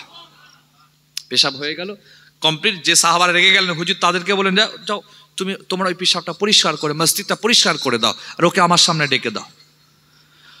হুজুর তাকে ডাকলেন, বাবা, ডাকে বুঝাচ্ছেন, বাবা এটা আমাদের পবিত্র ঘর, আল্লাহর ঘর, এখানে আমরা নামাজ পড়ি, এখানে আমরা ইবাদত করি, তোমাদের ধর্মের পবিত্র জায়গা আছে, তোমরা উপাসনা করো, এটা আমাদের ধর্মের পবিত্র জায়গা, তুমি হয়তো জানো না, পেশাব করে ফেলেছো, ঠিক আছে আর কোনোদিন করবে না, এইবারটা ছেড়ে দিলাম, আমি আব্দুল্লাহর বেটা মোহাম্মদ রসুল তোমাকে মাফ করলাম, যাও চলে যাও। কেতাবে আছে লোকটা চলে গিয়েছে, গিয়ে গোসল করে পাক হয়ে পবিত্র হয়ে নতুন জামা পরে আল্লাহর নবীর সামনে দাঁড়িয়ে গিয়েছে। হুজুর কি হলো? হুজুর সব চেঞ্জ হয়ে গেছে। আর নয়, বুঝতে পেরেছে আপনি সত্য রসুল, আমি পরীক্ষা করতে এসেছিলাম। হুজুর বুঝতে পেরেছে আপনি সত্য রসুল, হাতটা বাড়িয়েছি, গোসলও করেছি, নতুন জামাও পরেছি, পাকও হয়েছি, পবিত্র হয়েছি, এখন আপনার সামনে দাঁড়িয়ে হাতটা বাড়িয়ে দিলাম, আপনি আমাকে তওবা পড়ে কলমা পড়ে মুসলমান বানিয়ে দেন। এই হচ্ছে ইসলামের আদর্শ। এখন যদি আমাদের আদর্শের কথা বলি, কি গো বলতে হবে না? সব বুঝতে পারছেন আপনারা, বেশি কিছু বলার দরকার নেই। এত মানুষ আমার বক্তব্য শুনছেন, একটা হারাম কাজের নাম বলেন তো যেটা মুসলমানরা করে না। বাবাজি মুরব্বীরা বলেন, একটা হারাম কাজের নাম বলেন যেটা মুসলমানরা করে না, বলেন একটা নাম বলেন। কি মাইক ম্যান, যত হারাম আছে মুসলমানরা আছে না? নয়। এখন তো আবার আপনাদের দিকে তো সব আর কি বলবো, কত সব 2 নম্বরই কাজ হয়, সে সব কানে আসে আমাদের কাছে না। আমাদের ফুরফুরশিপ সেন্টার, এখানে আল্লাহর ওলিও যেমন যায়, গুন্ডা ডন ডাকাতরাও যায়, কি বলেন আপনারা? সবাই যায়। ভাইয়ের আমার, আল্লাহ নবী যখন মক্কা শরীফ জয় করলেন, 8 হিজরিতে আমার নবী পাক মক্কা শরীফ জয় করলেন। আল্লাহ আমার নবীকে কাবার মালিক বানিয়ে দিলেন। আল্লাহ আমার নবীর হাতে কাবার ক্ষমতা দিয়ে দিয়েছেন। আমার নবী কাবার ভেতরে 360 মূর্তি ছিল, ভেঙে সাফ করে পরিষ্কার করে ধুয়ে দিয়ে বলেন, বেলাল, ও বেলাল, আজকে তুমি আল্লাহর কাবায় তুমি আজানটা দিয়ে দাও। বেলাল কাবার ভেতরে, কেউ বলেন কাবার ওপরে দাঁড়িয়ে আমার নবীকে বলেছেন, ইয়া রাসূলুল্লাহ, হাবিবাল্লাহ, ও আল্লাহর নবী, মদিনা শরীফ থেকে কাবার দিকে মুখ করে আজান দিতাম, আজকে কাবার ভেতরে ওপরে রয়েছি, কোন দিকে তাকিয়ে আজান দেবো? আমার নবী বলেন, বেলাল, তুমি কি জানো না আল্লাহ তোমার নবীকে কাবার কাবা বানিয়ে দিয়েছে?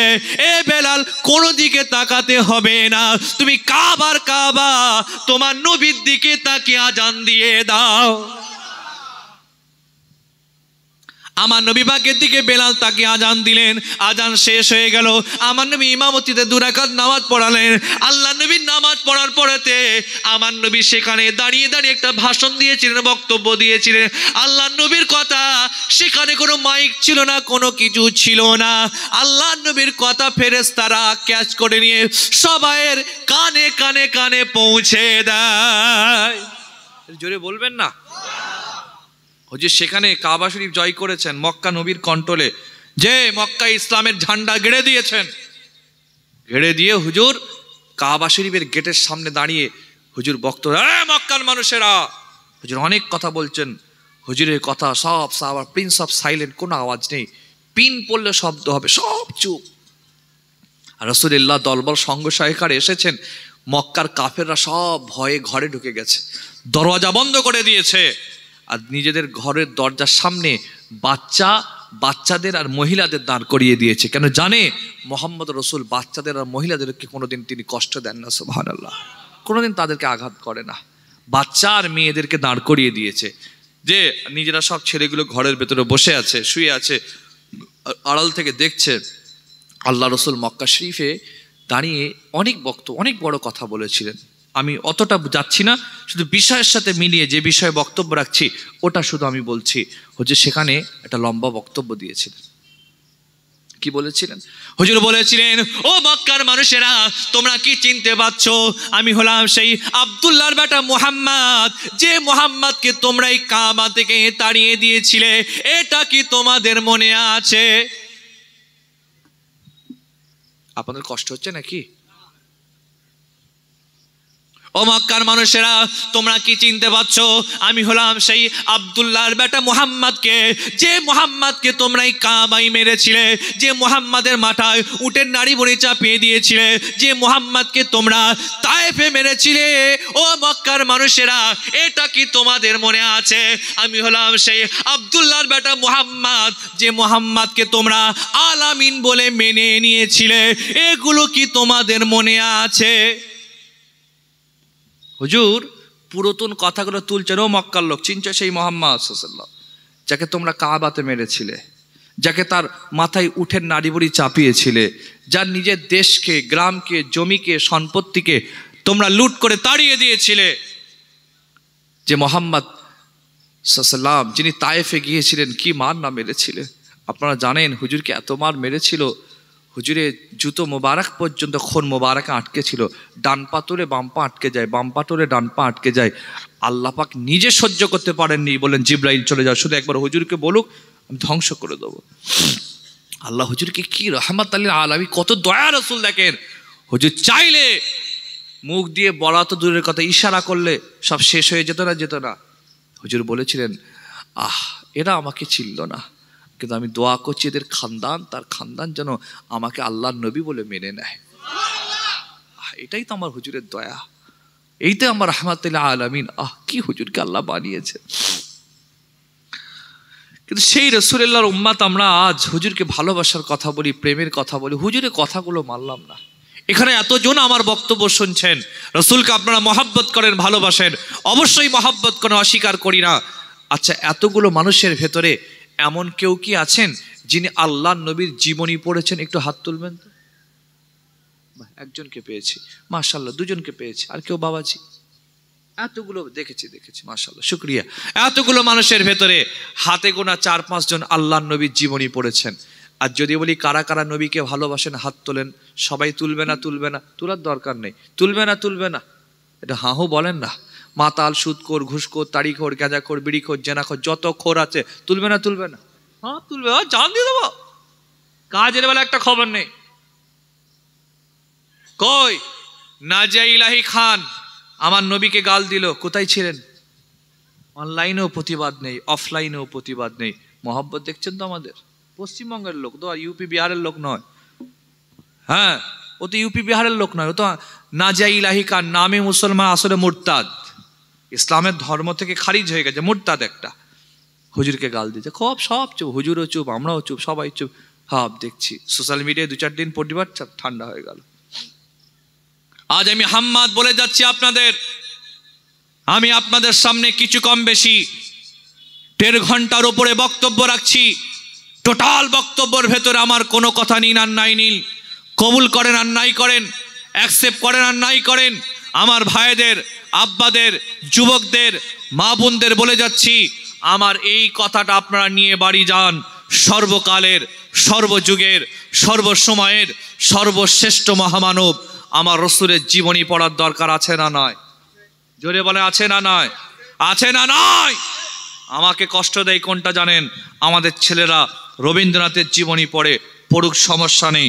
নজরুলের জীবনী পড়ে পড়ুক, সমস্যা নেই। শেক্সপিয়ারের জীবনী পড়ে, আরে যার জীবনী পড়ে পড়ুক, সমস্যা নেই। আমাদের ছেলেরা শাহরুখ খান সম্পর্কে জানে, আমির খান সম্পর্কে জানে।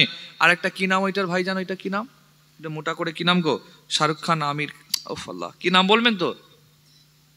আরে কি, হ্যাঁ দেখছি সব মুখস্থ করে বসা, যে এদের সম্পর্কে জানে, কিন্তু রসুল সম্পর্কে জানে না, হাবিব সম্পর্কে জানে না, পেগম্বর সম্পর্কে জানে না, মোস্তফা জানে আহমদ সম্পর্কে জানে না, আকা মাওলা সম্পর্কে জানে না। আজ বলে যাচ্ছি, রসুলের জীবনী পড়বেন, রসুলুল্লাহর জীবনী পড়বেন, রসুলুল্লাহর জীবনী পড়বেন, নিজে পড়বেন, ছেলেকে পড়াবেন, নিজে পড়বেন, মেয়েকে পড়াবেন, নিজে পড়বেন, স্ত্রীকে পড়াবেন। মনে রাখবেন, রসুলুল্লাহর জীবনীতে প্রেম আছে, ইশক আছে, মজা আছে, মোহাব্বত আছে, টান আছে, আকর্ষণ আছে, নেশা আছে। যে যত বেশি আমার রসুলের জীবনী পড়বে, আল্লাহ তার অন্তরে তত বেশি আমার রসুলের পাকের মোহাব্বত তৈরি করে দেবে। হুজুরের জীবনী পড়বে তো ইনশাআল্লাহ। এটা আওয়াজটা জোরে শুনতে চাই, ইনশাআল্লাহ। আপনারা ব্যস্ত মানুষ, আমি জানি ব্যস্ত, সারাদিন পড়ার সময় পাবেন না। কখন পড়বেন? ঘুমাবার আগে, কাজকাম কমপ্লিট করে বিছানায় শুতে যাবার আগে ফেসবুক না ঘেটে, ইউটিউব না ঘেটে, ইনস্টাগ্রাম না ঘেটে, টিকটক, টুইটার এইসব না ঘেটে একটু সময় বার করে আল্লাহ নবীর কি জীবনী পড়া যাবে না? বলে না ইনশাআল্লাহ। আমি তো শুনতে পাচ্ছি না, বলে না ইনশাআল্লাহ। আমি যেখানে লোক সেখানে, মাশাআল্লাহ। এই একটা লোক আছে, ওখানে একটা লোক আছে, ওখানে একটা লোক আছে, মোটামুটি এইখানে যে কটা জলসা এসেছে এই 4-5টা লোক আমি দেখতে পাচ্ছি সব জায়গায় হাজির হয়ে গেছে, আলহামদুলিল্লাহ। বাবাজি আপনারা পড়বেন, বলে ইনশাআল্লাহ। হুজুরের জীবনী পড়লে আমি আজকে যে কটা হাদিস বলেছি সব পেয়ে যাবেন ইনশাআল্লাহ, সব কটা পাবেন, একদম কনফার্ম পাবেন।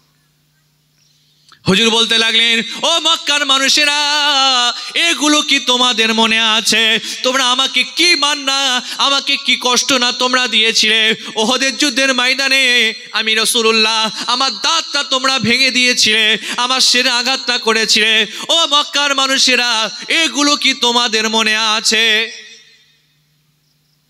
হুজুর এইভাবে অনেক কথা বলতে বলতে বলতে লাগলেন, ও আবু বকর আমার পাশে তুমি দাঁড়িয়ে যাও, ও বেলাল আমার পাশে তুমি দাঁড়িয়ে যাও, ও খাত্তাব বিন আরাব আমার পাশে তুমি দাঁড়িয়ে যাও, ও আম্মার ইবনে ইয়াসির আমার পাশে তোমরা দাঁড়িয়ে যাও। আমার নবী এইভাবে 4 থেকে 5 জন সাহাবীকে নিজের পাশে দাঁড় করিয়ে রেখে বলতে লাগলেন, ও মক্কার মানুষেরা, তোমরা কি চিনতে পারছো? এই হলো আমার আবু বকর। এই আবু বকরকে তোমরা কি মান না মেরেছিলে, এটা কি তোমাদের মনে আছে? আপনারা জানেন তো মক্কার লোক আবু বকর সিদ্দিককে মেরেছিলেন। প্রচুর কষ্ট দিয়েছে। সিদ্দিক আকবরের জীবনী পড়লে পাবেন, আবু বকরকে হুজুর বলেন, আবু বকর তুমি সর্বপ্রথম ঈমান এনেছো, এই কথা কাউকে বলবে না, কারণ আমাদের পায়ের তলায় কোনো মাটি নেই। ছেলেদের ভেতরে সর্বপ্রথম আবু বকর সিদ্দিক আমার নবীর হাতে হাত দিয়েছেন, মেয়েদের ভেতরে সর্বপ্রথম আম্মাজান খাদিজা হুজুরের হাতে হাত দিয়েছিলেন। আবু বকর এই কথা তুমি বলবে না। আবু বকর বলবেন, না হুজুর, সত্য ধরেছি, যা হয় আমি বলেই ছাড়বো। বলে দিলেন, মক্কার লোক, আমি আল্লাহকে আল্লাহ বলেছি, মোহাম্মদকে আল্লাহ রসুল বলেছি। মক্কার লোক মারতে শুরু করেছে, বেহুশ হয়ে পড়ে গেছেন, রক্ত গড়িয়েছে। আর মা আবু বকর সিদ্দিকের আম্মা বলছে, এত দেরি তো আমার ছেলে করে না, প্রত্যেক দিন এই সময় বাড়ি আসে, সময় পার হয়ে যাচ্ছে, আসছে না কেন? ঘর থেকে বার হলেন, খুঁজতে খুঁজতে কাবা শরীফে চলে এসেছেন, দেখছেন সিদ্দিক আকবর রক্তাক্ত অবস্থায় পড়ে আছেন। আবু বকর সিদ্দিকের মা চোখ দিয়ে পানি গড়াচ্ছে, তুলছেন, বাবা ছেলে তুমি ওঠো ওঠো, তুলেছেন। আবু বকরের হুঁশ ফিরেছে।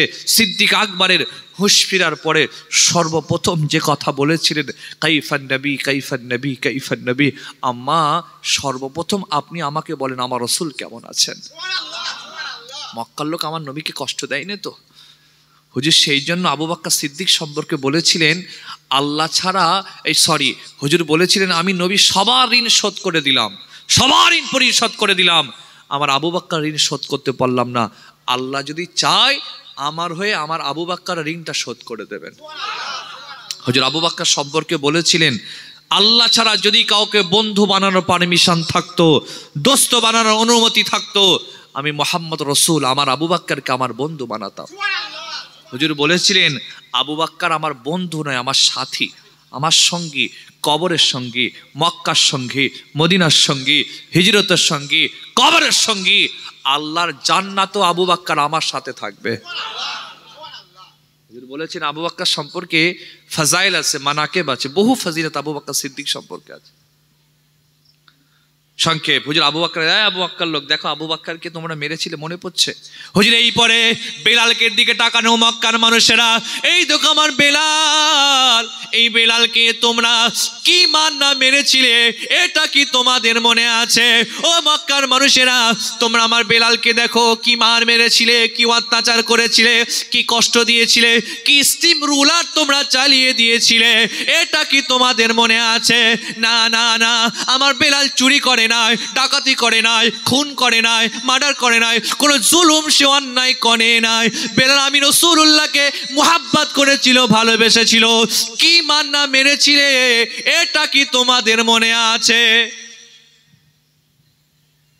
আপনারা জানেন মক্কার মানুষেরা আমার বেলালের হাতে দড়ি বেঁধে, পায়ে দড়ি বেঁধে বাচ্চাদেরকে দিয়ে বলেছিল, এ বাচ্চারা, আমার বেলালকে তোমরা খেলনার মতো মক্কা রাস্তায় ঘুরে ঘুরে বেড়াও। বাচ্চারা মক্কা রাস্তায় বেলালকে দড়ি বেঁধে টেনে টেনে টেনে টেনে ঘোরে। মক্কার ইট পাথর নুড়ি বালি লেগে বেলালের শরীর থেকে রক্ত গড়িয়ে গড়িয়ে মক্কার রাস্তাতে পড়েছে। বেলালকে তারা বুকে পাথর চাপিয়ে দিয়েছে, বেলালের জোবানটা তারা আগুন দিয়ে পুড়িয়ে দিয়েছিল। ও ভাইরা আমার, কি অত্যাচার তারা করে দিয়েছিল, এটা বলে শেষ করা যাবে না। হুজুর সেই জন্য বলেন, ও মক্কার মানুষেরা, এই দেখো আমার বেলাল কি মান্না মেরেছিলে, এটা কি তোমাদের মনে আছে? আমি যখন প্রথম উমরাতে যখন যাই, এখন তো আর মক্কা শরীফ কাবা শরীফ এরিয়া তো অনেক বড় হয়ে গেছে, হুজুরের জামানায় অত বড় ছিল না, এখন কাবা শরীফের অনেক বড় এরিয়া। তো আমি যখন হাঁটছিলাম, আমার এই বেলালের এই কথাটা মনে হচ্ছিল। আমি যেখান থেকে হাঁটছি না জানি হয়তো আমার বেলালের খুন এখানেই পড়ে আছে। আমার মনে মনে হচ্ছিল, যারা হজ কিংবা উমরাতে যাবেন, বাবাজি দুনিয়ার চাকচিক্য, AC, building, marble, tiles, mosaic, হই হই এসব দেখবেন না। ১৫০০ বছর আগে হুজুরের কথা ভাববেন, তবে কিছু ফায়দা পাবেন। হুজুরের জামানাটা কি ছিল এই জায়গাটায়? আমার চোখটা ছলছল করছে, আর হাঁটছি আর ভাবছে, আমার বেলাল, না জানি হয়তো আমার বেলালের খুন মোবারক রক্ত এইখানটাইতেই এই রাস্তা দিয়ে হয়তো নিয়ে যাচ্ছিল। হুজুর সেই জন্য বলেছিল আবু বেলালকে, বেলাল, আমি নবী মেরাজে গেলাম, মেরাজে গিয়ে আল্লাহর জান্নাত দেখেছি, জাহান্নামা দেখেছি, তবে বেলাল তুমি জানো, আমি যখন আল্লাহর জান্নাতে হাঁটছিলাম, তুমি দুনিয়াতে হাঁটছিলে, তোমার জুতোর খড়মের আওয়াজ আমি নবী জান্নাতে শুনতে পাচ্ছিলাম। জোরে বলবেন না? বেলাল তুমি নবী দুনিয়ায়, আমি নবী জান্নাতে, তুমি দুনিয়ায় হাঁটো, তোমার জুতোর আওয়াজ আমি নবী জান্নাতে শুনতে পাই।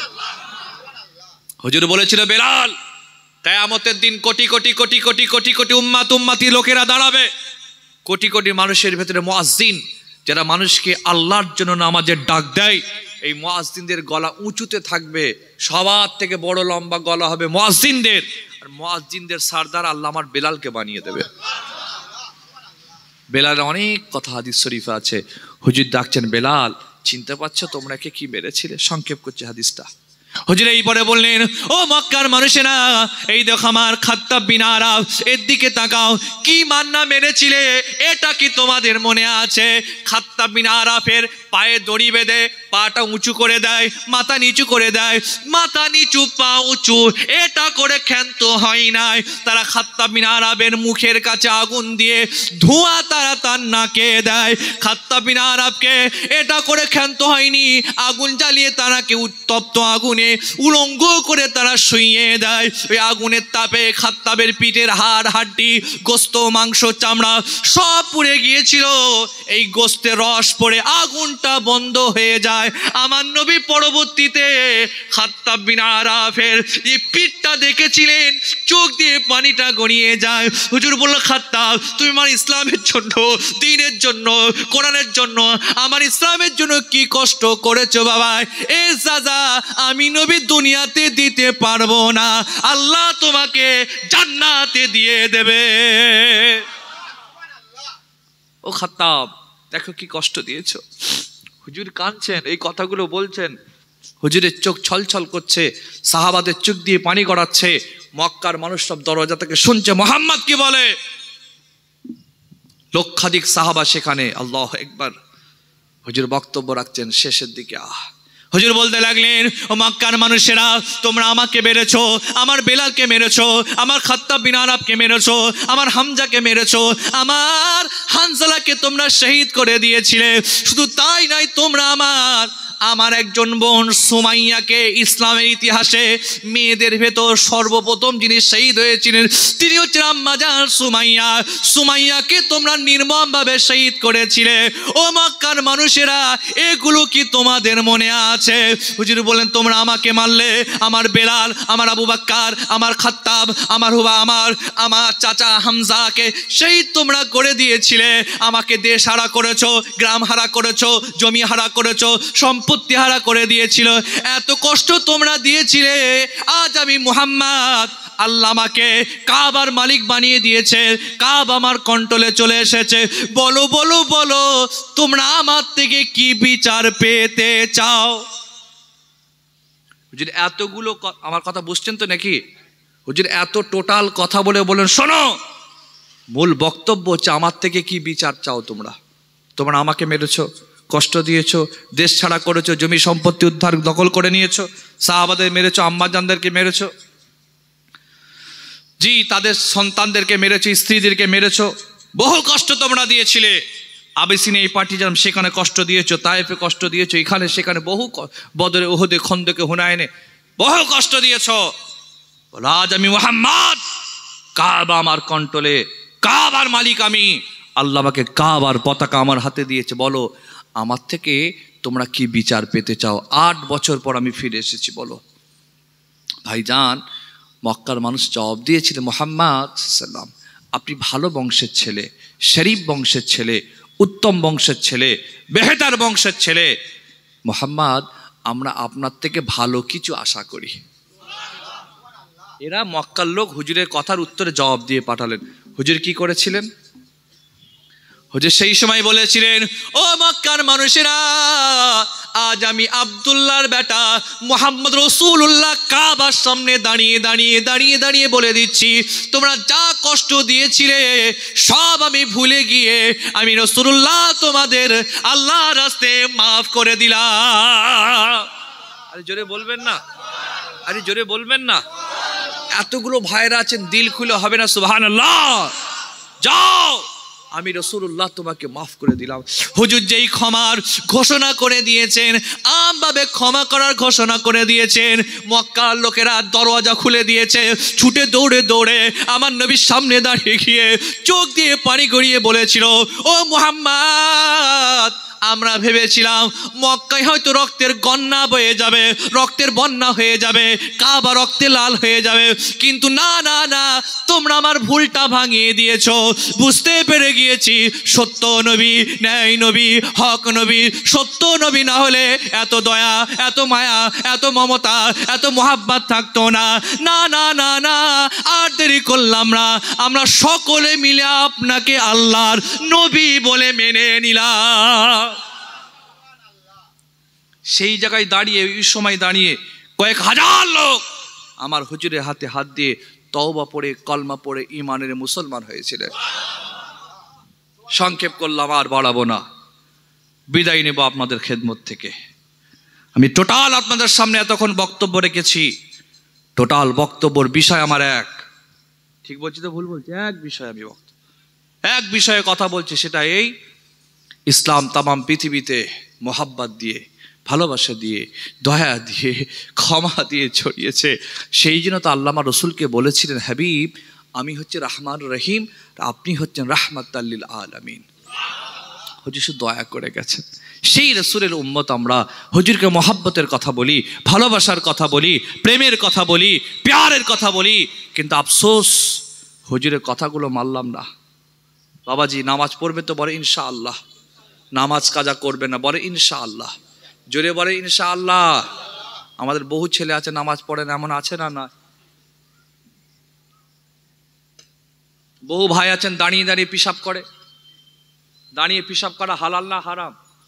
জোরে বলেন, চলবে তো নাকি? বহু ভাই আছেন পিশাব করে পানি নেয় না। আমার আব্বা যেন বলেন কুকুর তো তাও ঠ্যাং তুলে মোটে, এরা তাও মোটে না। যে কুকুর তাও ঠ্যাং তোলে, এরা তাও তোলে না। বাবাজি দাঁড়িয়ে পেশাব করবেন না, পেশাব করে পানি নেবেন। কবরে আযাব বিশ্বাস করেন? কবরে আযাবের যতগুলো প্রধান কারণ আছে, সেই প্রধান কারণের একটি কারণ পেশাব থেকে ঠিকমতো পাক পবিত্র না হওয়া। বাবাজি আজ আমাদের সমাজে বহু ভাইয়েরা আছেন, আমরা আল্লাহর কাছে দোয়া চাই, অর্থনৈতিক উন্নতির দোয়া চাই, ইমান উন্নতির দোয়া চাই না। জি, আমলের উন্নতির দোয়া চাই না, আখলাকের উন্নতির দোয়া চাই না, চরিত্রের দোয়া। এরকম চাওয়ার লোক বেশি না কম? আল্লাহ আমার ইমানও হেফাজত করেন, আমার আখলাক চরিত্র উন্নত করেন, এইসব দোয়া। আমরা শুধু দুনিয়া সব ব্যস্ত। আমি ওই দলে, আমি ওই সব এক, ভাবছেন নাকি কি হবে আল্লাহই জানে। কবরে গেলে প্রচুর ঠ্যাঙাবে, আপনাদের থেকে আমাদেরকে বেশি মারবে। আমরা তো স্টেজে উঠে ডায়লগ মারছি যে নিজে না মানি। এই জন্য মাঝে মাঝে একটা প্রশ্ন আমার আব্বাকে করি। আমি প্রাথমিক জীবনে মেজলা হুজুর কেবলার হাতে বায়াত হয়েছিলাম, মেজলা হুজুর কেবলা ছোটবেলায়। পরবর্তীতে আমার আব্বা হুজুর কেবলার হাতে বায়াত মুরিদ আমি। তা আব্বা আমার যেমন আব্বা বাপ, সেরকম আব্বা আমার পীর। আমি কি বোঝাতে পারছি তো নাকি? উনি যেমন আমার বাপ তেমন উনি আমার পীর, ওনার হাতে আমি বায়াত। তা আমি আব্বাকে মাঝে মাঝে, আব্বা তালিম তাসিয়াতে বসেন, কথা বলেন, তো প্রশ্ন করি, আব্বা এই যে বাংলার লোক সব দাওয়াত করে, বাংলার বাইরে যায়, বাংলাদেশে যায়, জি ভারতবর্ষের বিভিন্ন স্টেটে যায়, আল্লাহ নিয়ে যায়, তা এই যে লোকজন দাওয়াত করে খাওয়ায়, কি খায় আমি তো জানি না, কি ভুল বলছি নাকি? এই যে লোকজন দাওয়াত করে কি খাওয়ালো? আমার তো সে দাদা হুজুরের মতো চোখ নেই। আল্লাহ দাদা হুজুরকে এরকম নিয়ামত করেছিলেন, তিনি অন্তরের চোখে কোনটা হালাল আর কোনটা হারাম দেখতে পেতেন। আরে জোরে বলবেন না? তো দাদা হুজুরকে আল্লাহ নিয়ামত করেছিলেন, হুজুর দেখতে পেতেন। ইসালে সাহাবের লোকজন মুসাফা করে নজরানা দিয়ে গেছেন, জলসা শেষ হয়ে গেছে, হুজুর নজরানাগুলো ঢেলেছেন, ভাগ করছেন। মাইক প্যান্ডেলওয়ালাকে দিতে হবে, তাবারুককে দিতে হবে, হাঁড়ি ফাড়ি বাবুচি খরচা তো একটা আছে জলসা, সব ভাগ করছেন। ভাগ করতে করতে কিছু টাকা ডান দিকে কিছু বাম দিকে করে দিয়েছে। মুরিদদের বলছেন, বাবা বাম দিকের টাকাটা শোকো তো। মুরিদরা শুকে বলছে, হুজুর কাঁচা গন্ধ বার হচ্ছে, দুর্গন্ধ বার হচ্ছে।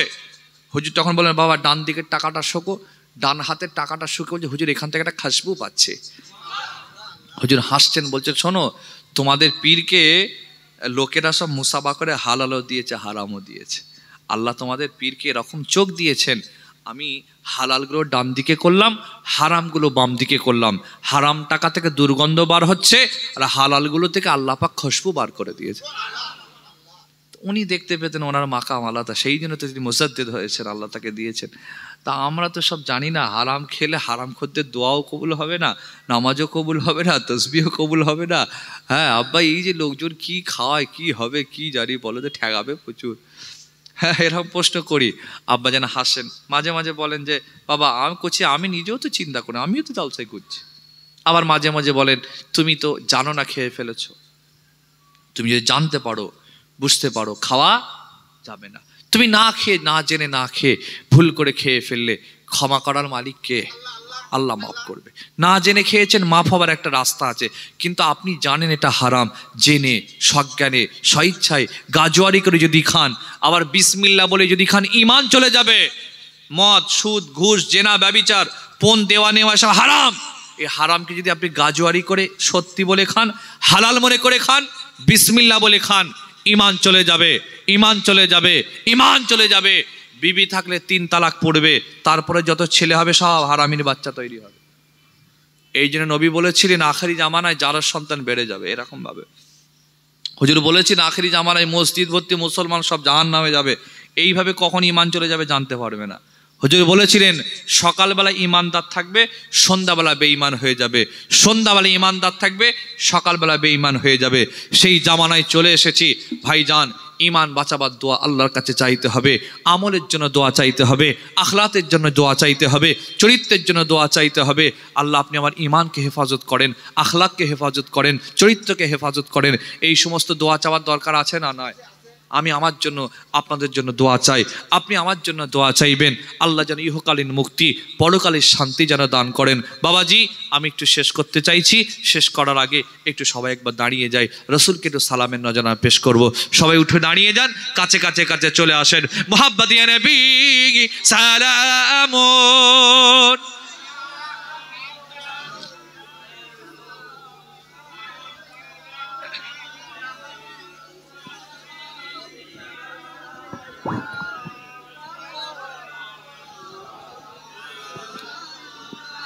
এর সামনের দিকে আগিয়ে আগিয়ে আসেন, ভালো হয় জায়গাটা পূরণ করে বসেন, পরবর্তীতে ভাইয়েরা যারা আসবেন বসতে সুবিধা হবে।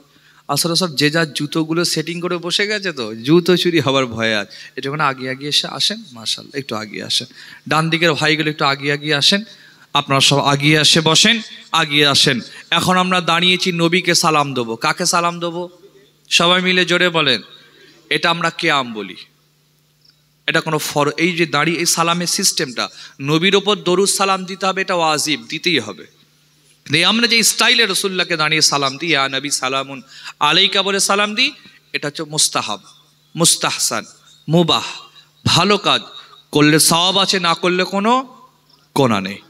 আপনারা সব দাদা হুজুরের মুরিদ, তাই আপনারা কার মুরিদ? জোরে বলেন। আপনারা মুরিদ কার? দাদা হুজুরের মুরিদ।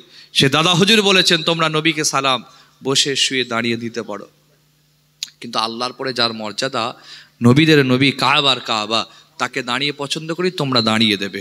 ওসিয়াতনামা পড়েন, দাদা হুজুর বলেছেন বাবা যদি কেউ আল্লাহ রসুলের মহাব্বতে সালামে দাঁড়িয়ে যায়, তাকে জোর করে টেনে বসাবে না, আর যদি কেউ বসে থাকে তাকে বাবা জোর করে টেনে দাঁড় করাবে না। ওসিয়াতনামা পড়েছেন আপনারা? পড়বেন, লেখা আছে কথা, বুঝলেন? এই সালাম দিয়ে আমাদের সমাজে অনেকে ঝগড়া কেন? দাদা হুজুর কি সুন্দর সমাধান ওসিয়াতনামায় দিয়ে গেছেন। তবে হ্যাঁ, আমরা যখন মদিনা শরীফে যাই, আসসালাতু আসসালামু আলাইকা, আসসালাতু আসসালামু আলাইকা ইয়া রাসূলুল্লাহ ইয়া হাবিবাল্লাহ বলে সালাম দিই। কি বলেন, দাঁড়িয়ে দাঁড়িয়ে দিই না বসে বসে দিই?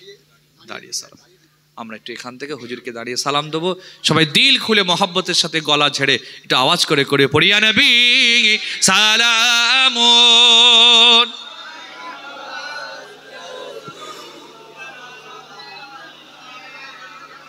ইয়া হাবিব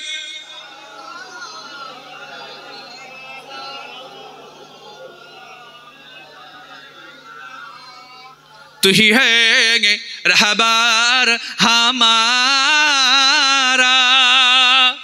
सबको है तेरा सहारा, रहम पर सब पर खुदारा, लो सलाम अपनी हमारा, या नबी सलामो।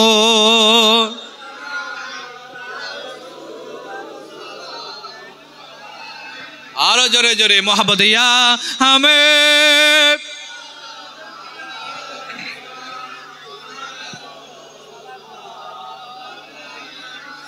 जिब्राइल दिलेन जे आवाज, खुले दाओ আসমানের দুয়ার, এসেছেন নবীদের সরদার, করিতে আল্লাহর ও দিদার,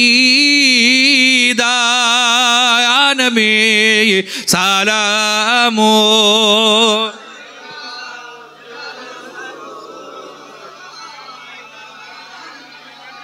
ইয়া হাবিব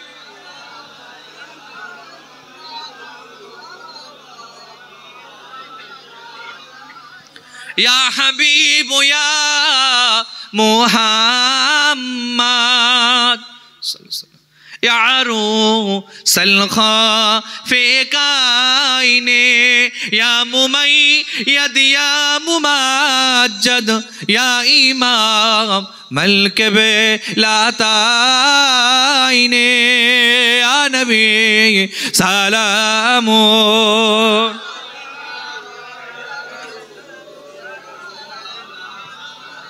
ইয়া হাবিব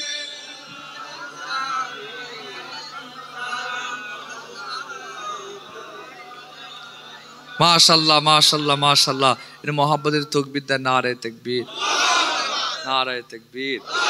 আওলাদে মুজাদ্দিদুস জামান, আমাদের সদ্য ভাইজান হুজুর কেবলা, নারে তাকবীর।